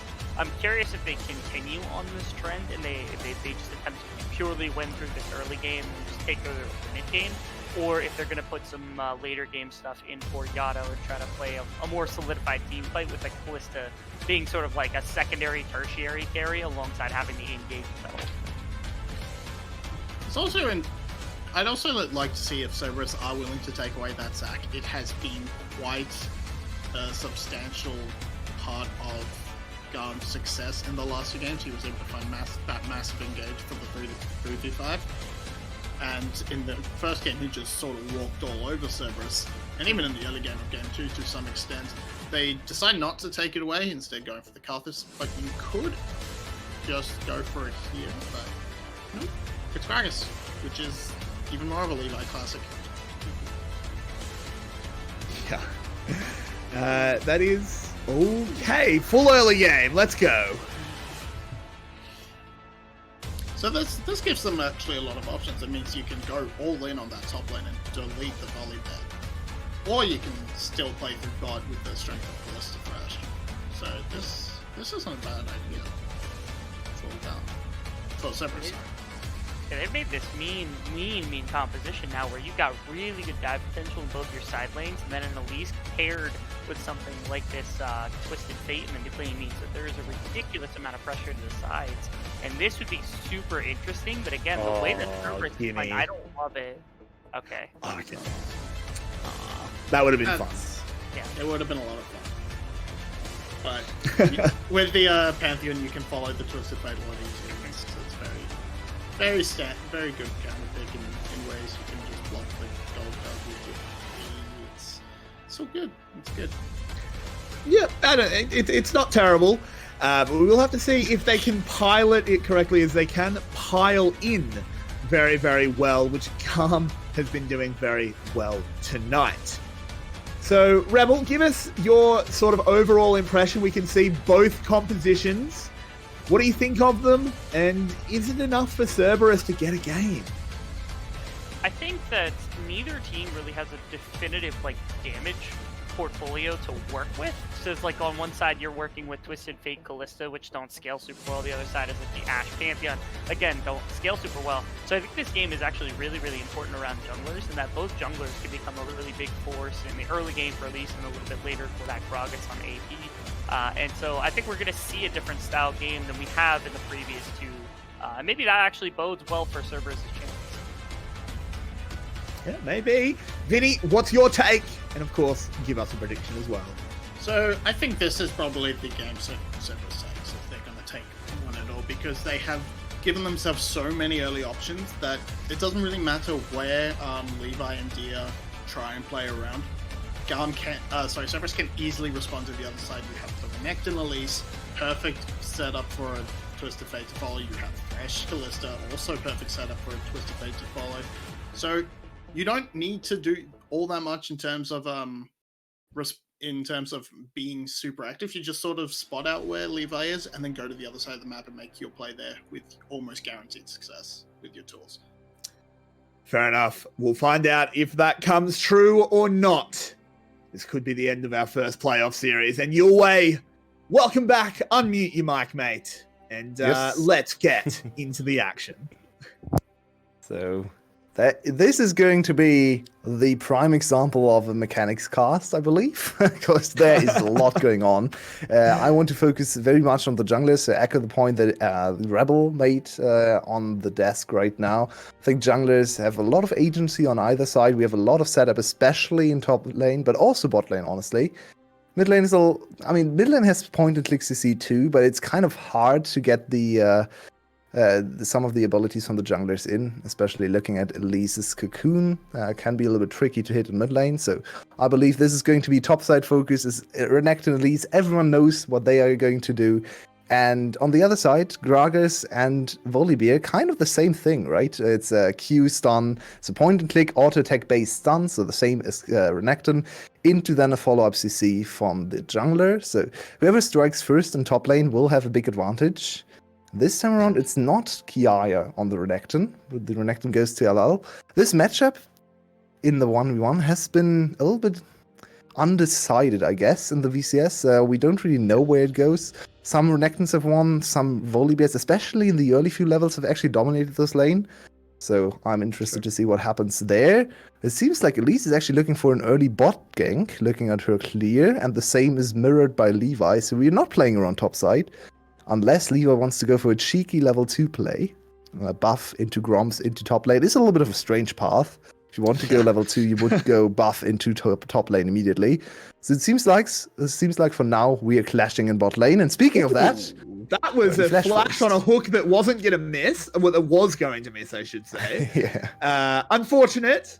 Slay just reacting with the muscle memory. Oh, that's unfortunate. But they actually come out with big health bar lead. Yeah, they have the sustained support on their side, if you want to call Bard that. They definitely can go back to full HP. No heal on their side, though. So even though HP lead right now is definitely there for GAM, it's heal on the other side still. So yeah, Zuhao with a very nice invade there. Very aggressive. He's looking for something, and there's the Ashe to spot him.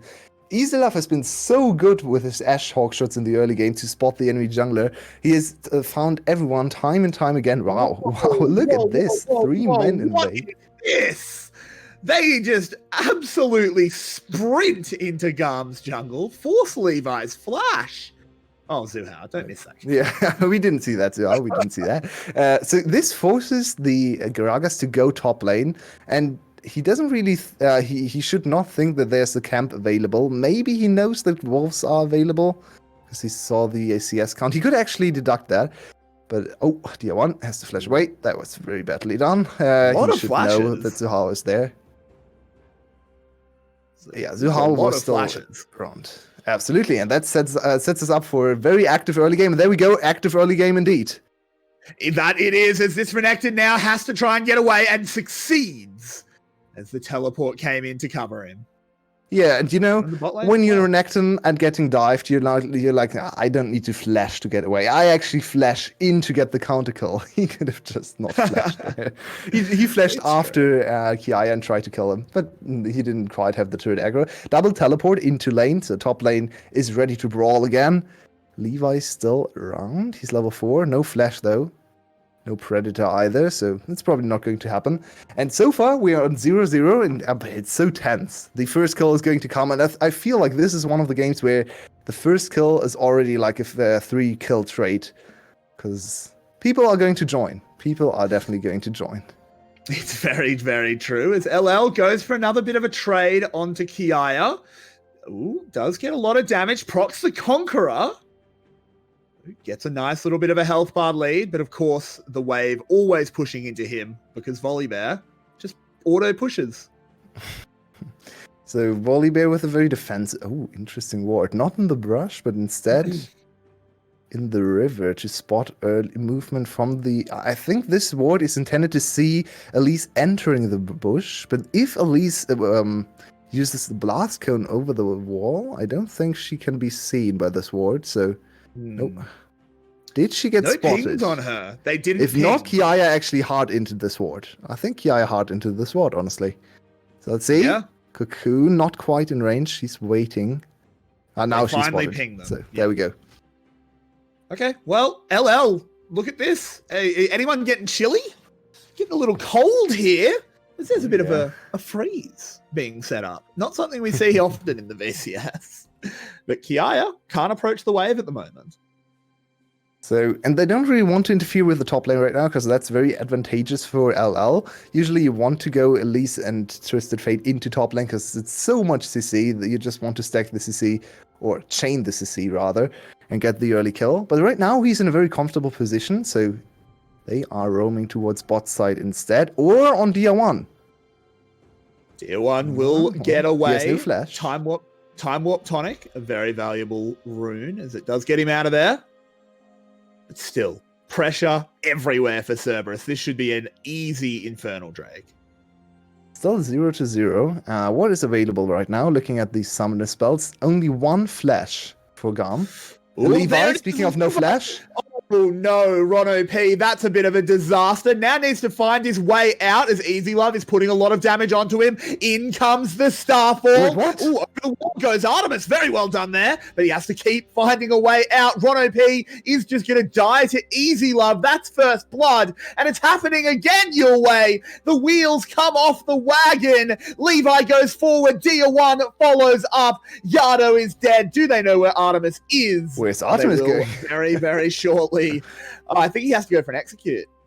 Honestly. Oh no, he got no. spotted by Yeah, the E. he's He's dead. going to die.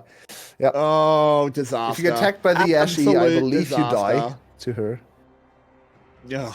Well, and we talked about 3 kills happening when the first blood came in. That's exactly what happened here. Not was- quite in the fashion I thought it would happen. Very disjointed fight by Cerberus. I feel like they were just a little bit too scared. Maybe the psychological disadvantage from being down 0-2, not wanting to take risks, came in here. They could have turned and fighted as well, or fought as well. I feel like the shot calling just broke. Yeah, absolutely. 𝗁𝗚 was somewhere. Cerberus- Artemis was somewhere else. So it's like, no one really wanted to commit to a full-on 4v4 fight. Everyone just wanted to limb away, and no one able to do so. Only one member able to do so. 3 kills, 2 for 𝗬𝗏. It's his time to shine now. Yeah, absolutely. Let's see if he can pilot this Ashe to success. Cerberus off to a horrible start on this early game composition. They will stabilize a little bit as they do get this Rift Herald. And GAM, it has to be said, didn't take the dragon, so it is just the kills. So, and one very interesting thing I want to focus on right now is the 2 mid laners, and more specifically their ultimates. Because, oh no, Artemis, no time for that. 𝗬𝗏. There's a lantern Pull though, that. but Oh, look at Levi Levi's is speed, coming though. in very quick. That belly is waggling. The journey is magical, and Artemis gets stunned up. 𝗁𝗚 gets barreled away. He's exhausted, and he'll be taking a long, long dirt nap. Predator coming in very handy. Levi also still had his flash available, or back available, didn't even use that. So that's going to be 2 more kills, full bot side control into Dragon as well. This time I actually condone the support helping the jungler. Usually I hate when they do that, but this time Levi is pretty low. So that's okay, Slay. You can do that. It's going to be another... Oh, what is that? Herald spawn? That was them trying to ward. He thought he had a trinket. They are completely tilted. They're shattered. The mental's broken from Cerberus. It's still going to get them to replace because GAM is not reacting. That is... Oh, no. Oh, never mind. Oh, no, it's not. Nice Because Bard. Well done, Slay. Goes for that Bard mechanic. Something only Bard can do. And Yulwei. Oh, we do have finally the Twisted Fate ultimate coming in. Cerberus trying to get something back. And there should be no way out here for 𝗂𝗧. Gets cocooned up. He's wandering around the big lumbering bear. No way he's going to get out. Oh, no. No. No. Turn it off. We can't watch this. It's a slaughter. And Cerberus... If you thought their mental was broken before, their brains have just leaked out of their ears. Oh, you can't be serious. You can't. Oh my, he actually got away from that. So I wanted to talk about the 2 ultimates and how they differ, because usually you say Pantheon is kind of the same as the Twisted Fate, but Twisted Fate's ult does no damage, while Pantheon's actually does quite a lot of damage. So using or forcing the Twisted Fate into a 4v4 skirmish with your Pantheon is very beneficial for your side, because the Pantheon ult, even though it's aimed at roaming, it can still be useful in a 4v4 fight. The Twisted Fate ultimate, not really. So getting that first ultimate clash in favor of DR1 was very nicely done from GAM. They kind of prevented the top lane snowball, and now it has all fallen apart. Now there is no snowball to speak of. It's actually an avalanche on the other side. So. Well, we've said in the past that GAM inflicted the chrono broken mental on Team Secret. We're going to have to come up with another term for this one, as Cerberus. Oh, just look at this mid lane fight. Yado, back off! He just stood there and took it. Oh, no. Oh, Levi. Yeah, that was pretty good, but he's still so low. There's the Tempest. 𝗬𝗏's trying to zone them away, but the deep, dark fantasies are being fulfilled. 𝗬𝗏 does avoid getting squished, but oh, dear Lord. Does he? I'm not sure about that. Well, he did for a little bit. Now he's had to flash, and 𝗬𝗏 is on the chat. Ron, come on, son. Oh god, turn it off, please. Turn it off. It is brutal.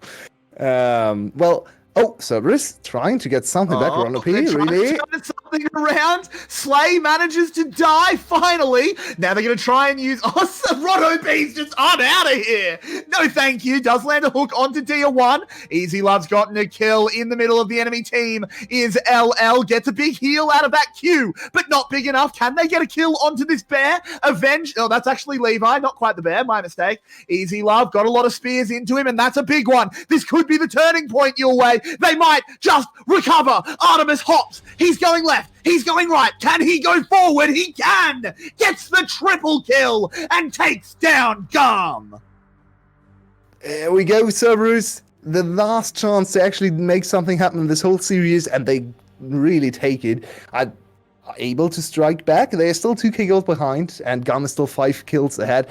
Playing with their food maybe a little bit too early. The series is not over, and giving Cerberus that mental boost was probably not the greatest choice GAM ever made. They are still very comfortably in the lead, but they used a lot of summoners, and they let Artemis, the main carry, back into this game. So how did this also inspire Ronop with a very confident initiation? Not really expected after his early game performance, but Artemis saves his support. And this positioning from Ronop, it looked a little bit trolly, but Ronop actually keeps Artemis safe with the lantern position, so Artemis can overextend. Ronop is still kind of hovering around just to be able to apply one more CC to 𝗬𝗏. Does he actually land another grab here? I think he lands on, he prevents 𝗂𝗧 from entering the fight. 𝗂𝗧, of course, gets the reset on the Q, as we talked about earlier.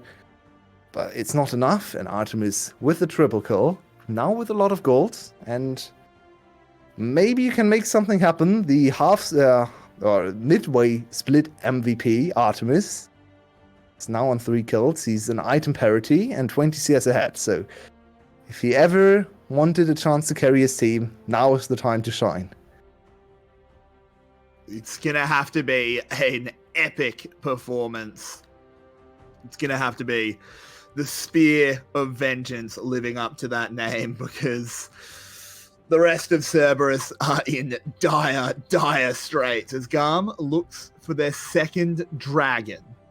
The last time the Cerberus dragon fight contest happened, Cerberus fell very far behind. No, they just back know. off, but there's an all that goes in onto 𝗬𝗛𝗏. You know they can layer that CC. 𝗳𝗏𝗺 does make a little bit of space, but look how much they're throwing at him. It's the whole damn kit and caboodle, and we go 𝗧𝗶𝗆𝗆. We have to wait in suspense. What a time! What a time to pause. Actually, very impressed there at the mechanics to pause mid-team fight. I believe LL disconnected, but there is some very quick fingers typing /pause there from or maybe whatever I don't know.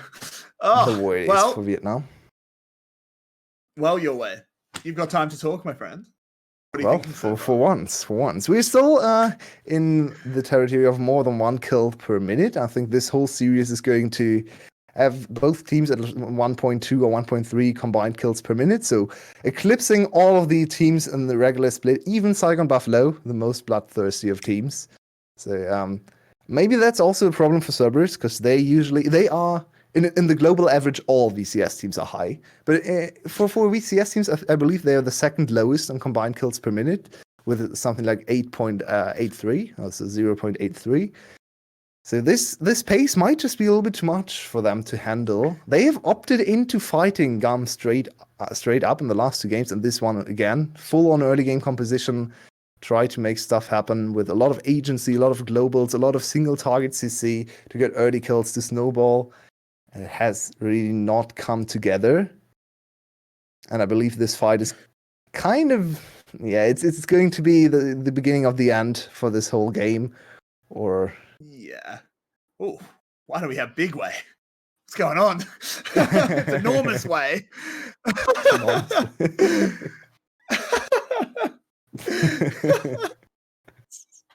Oh, I love some Big Way. Some Big Way. I mean, the big thing here is this is not just a test of Cerberus's mechanics. Is if they can there get we off, are. but we're back in game. And then he's going to be the kill onto 𝗬𝗛𝗏𝗏. I have to keep going immediately now as 𝗳𝗏𝗺 has gone down as well. And GAM looks like they lose 1 fight, but they will never, ever lose 2. Yeah, if you can chase down 𝗬𝗏𝗏 with his ultimate and all his hops available, that's not a good sign for Cerberus. They are not really built to protect an ADC. And that was one of the biggest struggles in game 1 with the 𝗁𝗂, where she just got countered though from GAM, and even though Cerberus had the game plan to dive in, then they failed to peel for their ADC, and this might just be the case again. Oh, and no. That's another easy one. Nicely done from Levi. 𝗂𝗏 went all in blind, then flipped his cards up and saw a 2 and a 7. I don't know if you know poker very much, but that's the worst hand. Yeah. It's a very bad hand. I didn't know it was the worst, but yeah. Yeah, it's the worst hand because they're not active. The cards don't link together. You know, whatever. I'm not going to go into that. Let's have a look at the replay. No street and stuff. Yeah. There you go. Well, 𝗬𝗏𝗏 is. It looks like 𝗬𝗏𝗏 is in an okay spot with all the extra peel, but then DR1 from the side confirms the kill, consigns him to death, and 𝗂𝗏, well, he has 1 auto attack and 1 yellow card. It's not going to do anything though. He's not the main carry of this fight, this team composition. That's going to LL and 𝗬𝗏𝗏, and he's just there to get a little bit more line damage, a little bit more CC in. So when 𝗬𝗏𝗏 dies, he can't do anything anymore. We are back to a 4k gold lead, we are back to an 8 kill lead and a 2 dragon lead, so GAM in full control. They just have to dot the I's and cross the T's to get this series over with, and then moving swiftly onwards to their qualifying series for Worlds. Yeah, that is going to be a big one. Though, of course, we do have a little bit of time between now and then, and 𝗬𝗏 trying to make it happen. Tempered Fate comes down to stop the damage from the 𝗚𝗏, but they're desperately chasing onto the Ashe, but Easy Love does make it look easy. But, oh, okay. LL, he smashed his keyboard over someone's head again. LL's computer seems to be really struggling today. Can't be the internet, as they are all sitting together in the same house, so... probably something happening with his computer or something. So that's another dive attempt from 𝗬𝗏. They have to keep going. It's not a composition where you can look, where you can sit back and wait for the enemy team to mess something up and let you back into the game. This is a super proactive composition. It's around globals. It's around single target CC and single target damage. So you have to look for picks. I like the play. It didn't quite succeed, but at least they get a turret back.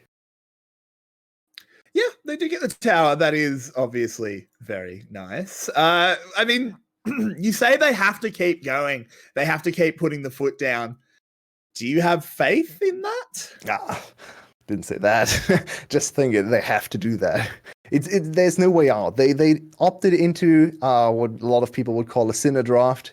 And so they have to keep sinning and hope for the best, because you just can't scale with this composition. I mean, the enemy composition is not the greatest at late game either, especially with Easy Love's tendencies to build very bad items on Ashe. She's not going to deal a lot of damage, but it's more CC, it's more range. I feel like the scaling advantage is slightly in GAM's favor, especially, of course, with a 5k gold lead. Then that's doubly the case. Yeah, it's hard to see, and it just comes down to, can 𝗬𝗏 execute better? And no, unfortunately, that it's just a no at this point. They aren't doing what they've been doing all split. All split, we've said, hey, 𝗬𝗏, they have issues, but their team fight coordination is so good. This series, it hasn't. Yeah, one big problem for 𝗬𝗏's comp and how the comp feels when you play it is your ADC is the main damage, but you don't really play a front-to-back team composition, right? This composition is not designed to have you peel for your ADC. We kind of have to at this point because he's the only strong member, but how do you peel with Twisted Fate, with Renekton? I guess Thresh can provide a little bit of peel, but it's not really their designated role, so that's kind of an off-theme status for them. So you now have to make a choice. Do you try to go for the full-on engage and hope for the best and just hit and hope, basically? Or do you want to adapt your team composition and trust an 𝗬𝗏 to carry, and then you maybe go back to something like a defensive kite approach to team composition, to team fights, where you avoid the once engage, where you try to avoid Levi's flanks, and then let 𝗬𝗏 shine later on? So that's going to be interesting to watch, and we mainly have to watch the divers, so TF, Renekton, and to a lesser degree Elise, and see what they do, because all of those gems are not great at peel, but they can kind of opt into peel style. So let's see what they do there. I mean, it's really unfortunate, of course. Games Done Quick is on at the moment. It's a great little event. The VCS is, of course, trying to participate, but unfortunately, GAM kind of screwed up their shark cycles. So, of course, the pauses came in while they were going for that quarterfinal any % run. It's a bit of a shame. They're on world record pace, but now they're going to be getting a few red splits as the Sharks got to the internet wire before they could finish. As we are fortunate there. Just still chilling in the pause. It's interesting. Yeah. Maybe you LL, went back into game a little bit too early, because seems to be still persistent, this problem at LL's side. I believe he was going to get dived in like the next few seconds. Maybe he just didn't want to see himself die again. Fair enough. I would be very annoyed by that too, playing Renekton in top lane and getting dived over and over again. Though I never play Renekton, so I don't really know how that feels. So I would like to look at the game, actually, to deduct I'd love to be able to look at things, but unfortunately not. So with that, we are actually just going to go to a break until we have the game back. Yep. Sorry, guys. We'd love to bring you the game, but we need game to bring you. So we'll be back as soon as there is game. Sorry, everyone. We'll be in chat, though, so come chat. I've been doing fun things recently. See you soon.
Sure, get us in.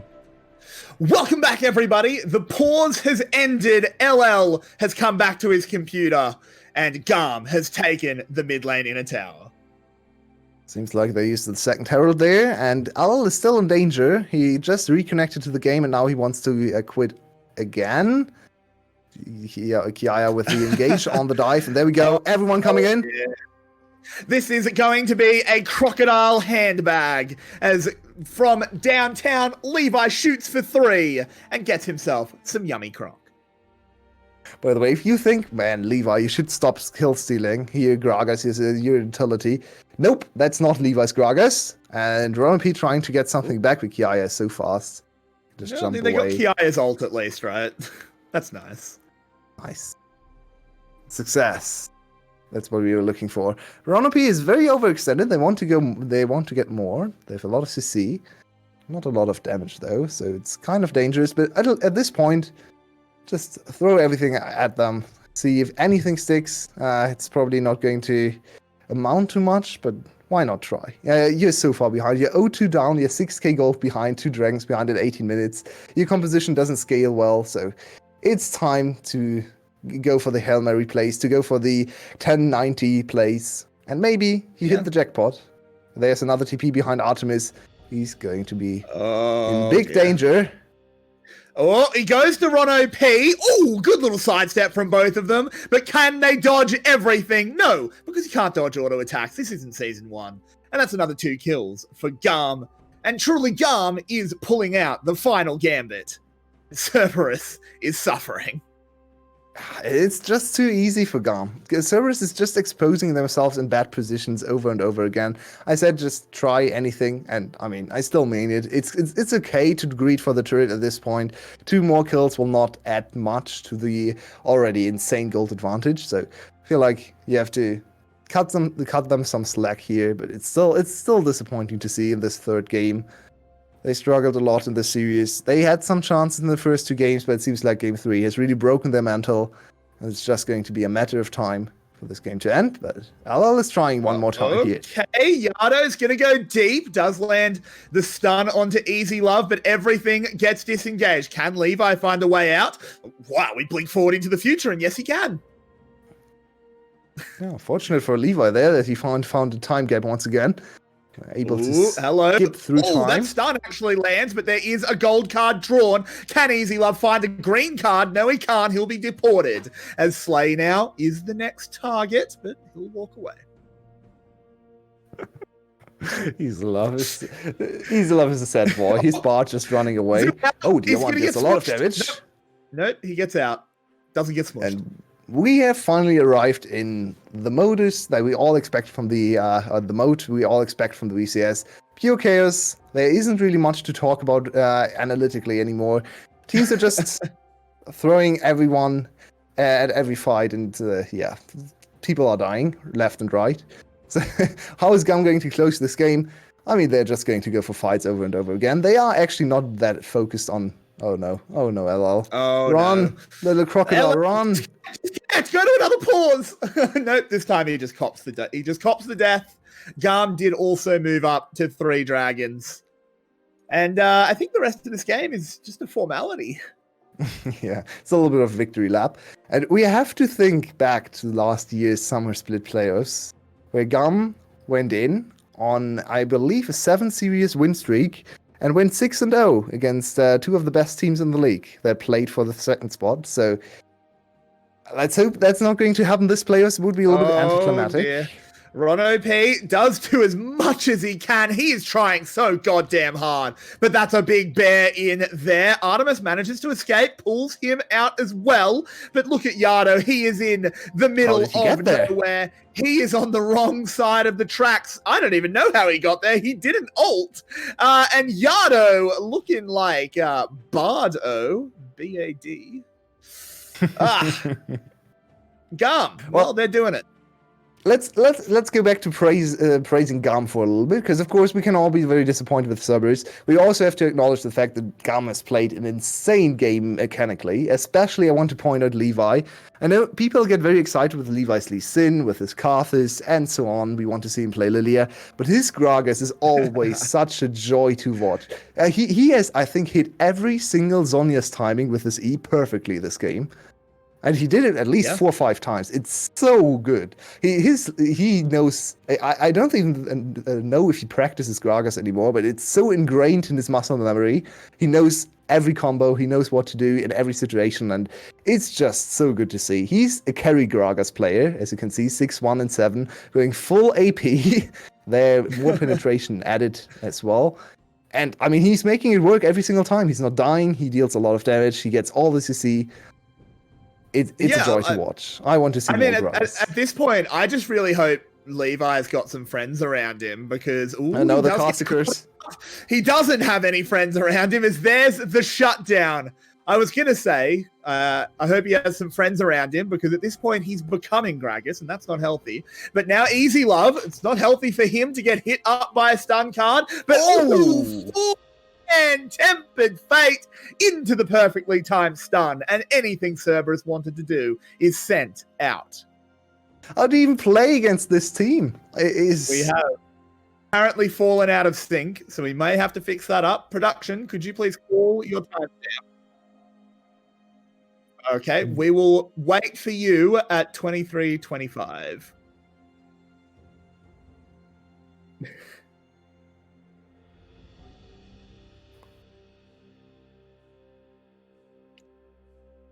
Perfect. We're back in.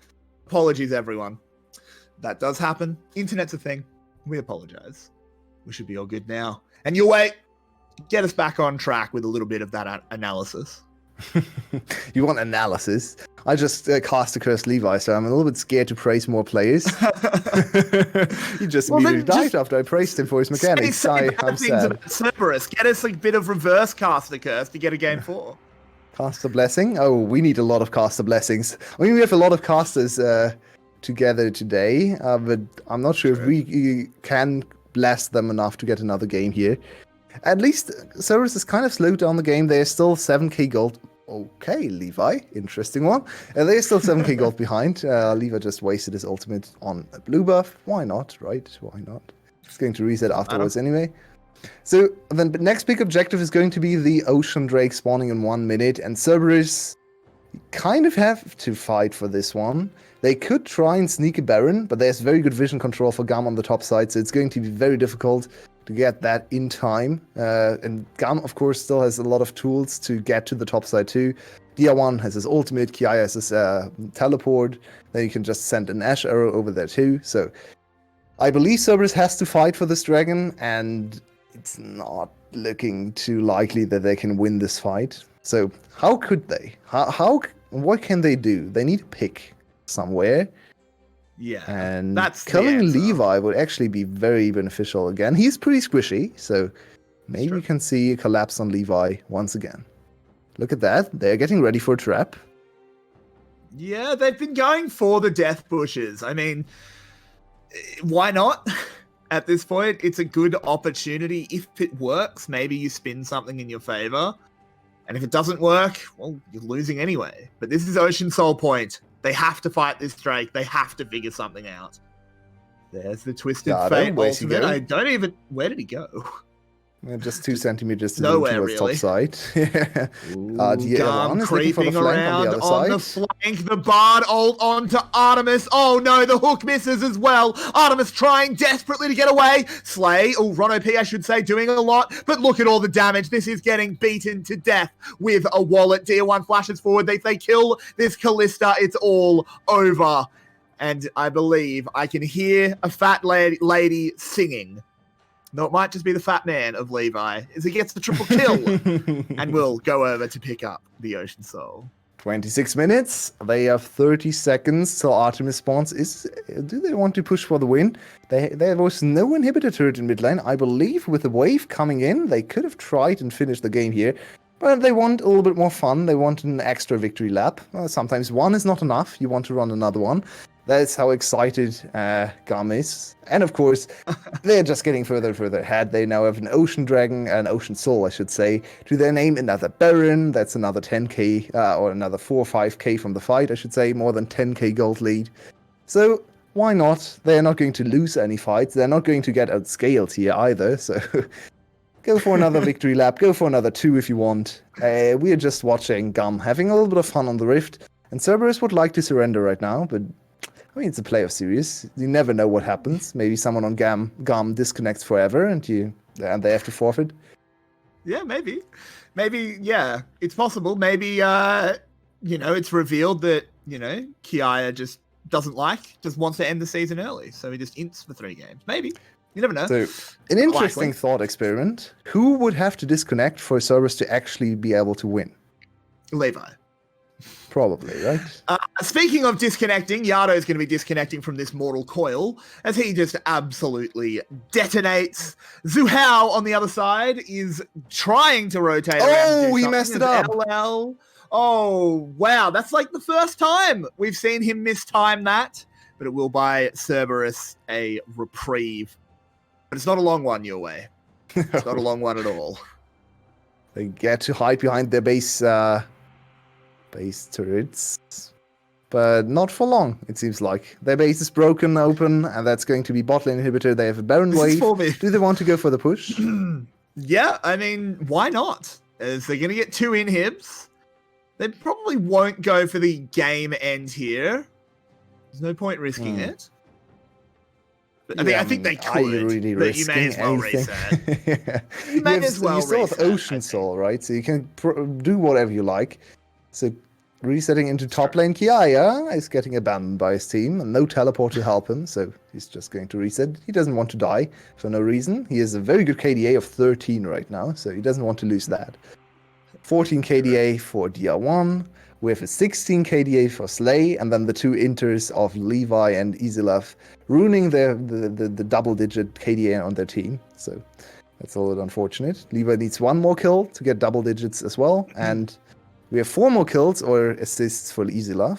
I want to see everyone get double-digit KDAs. That would be a good finish for a series. So, Yulwei, I have a theory on how Cerberus could come back. I have a theory. What if GAM ends up with so much gold that they can't lift it anymore? And they fall over. Yado tried to find a flank, realized, oh, wait a minute, they're not going there, and now I just awkwardly rejoin my team. The long-range arrow won't land, but the rest of GAM will, as 𝗁𝗏 once again doing his absolute best. This man is doing everything he can, but it doesn't matter at all. Look at this. It is a slaughter. Cut the feed. I don't think we can show this on Twitch, as all of Cerberus just get taken out. 𝗁𝗏 will limp away, but that spider does absolutely nothing. The trash waifu will be found by the Volibear as well. Can she get to the fountain? Just about can, but the Nexus will not withstand. That's another decisive fight for GAM. They wanted to finish the series in sub 30 minutes, not quite able to do so, so they have to work on their finishing. Oh, they want to dive though. No, 𝗂𝗏, no! Oh, 𝗂𝗏 ruined his KDA for the meme. You've got to respect it. They're going for it. They get the kill.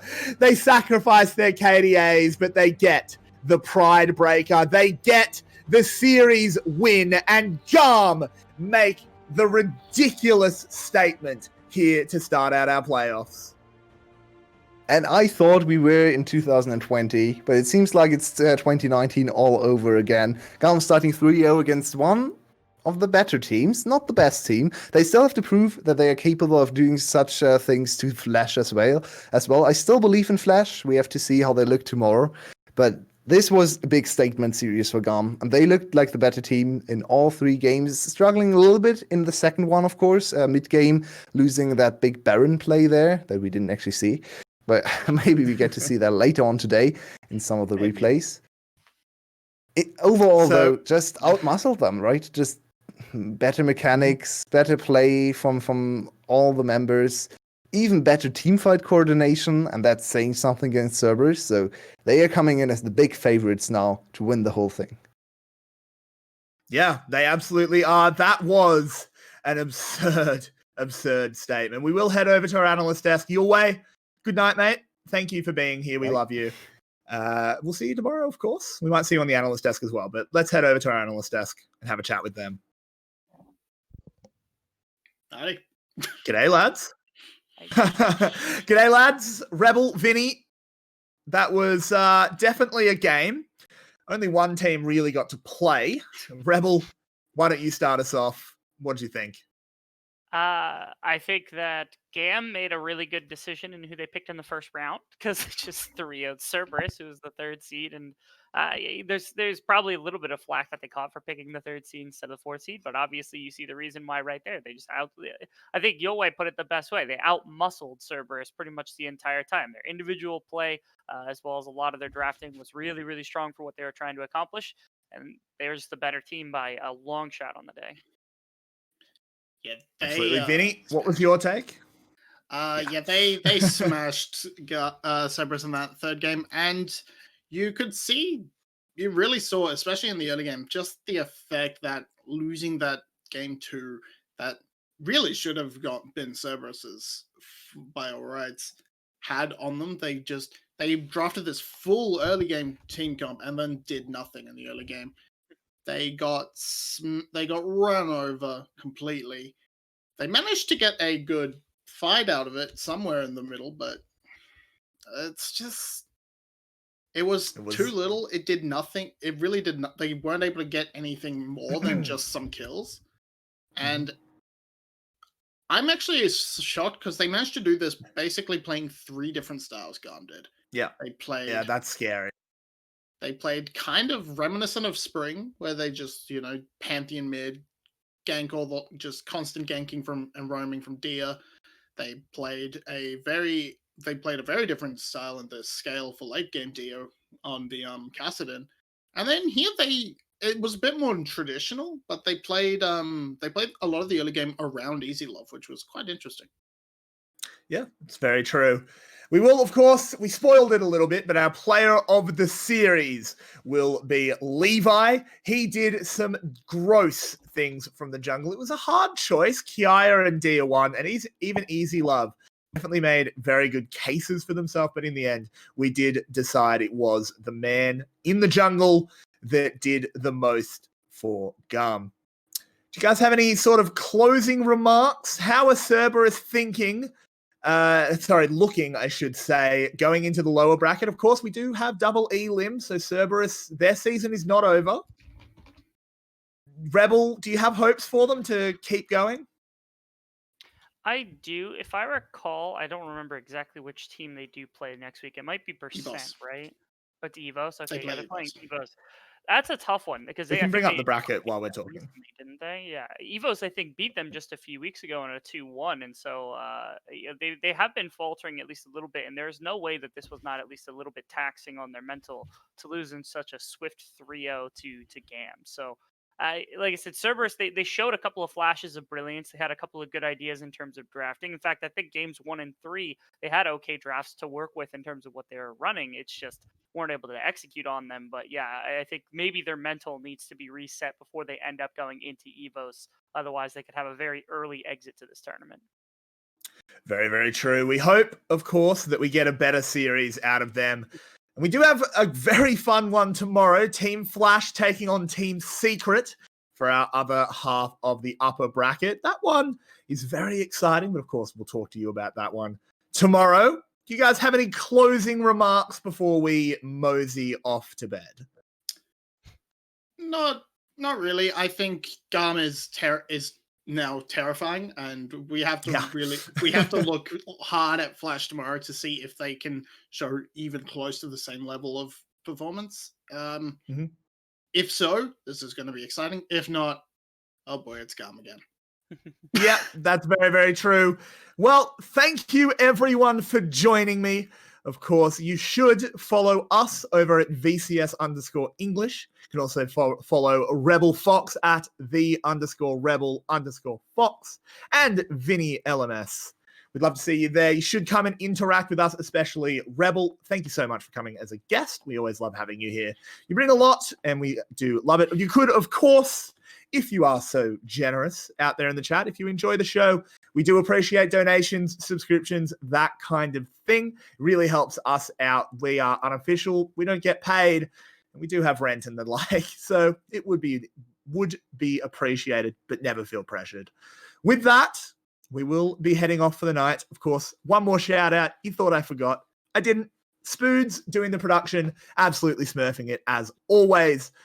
The absolute MVP every single night, doing all the graphics, doing all the production. Spoods, I love you, man. You are a hero.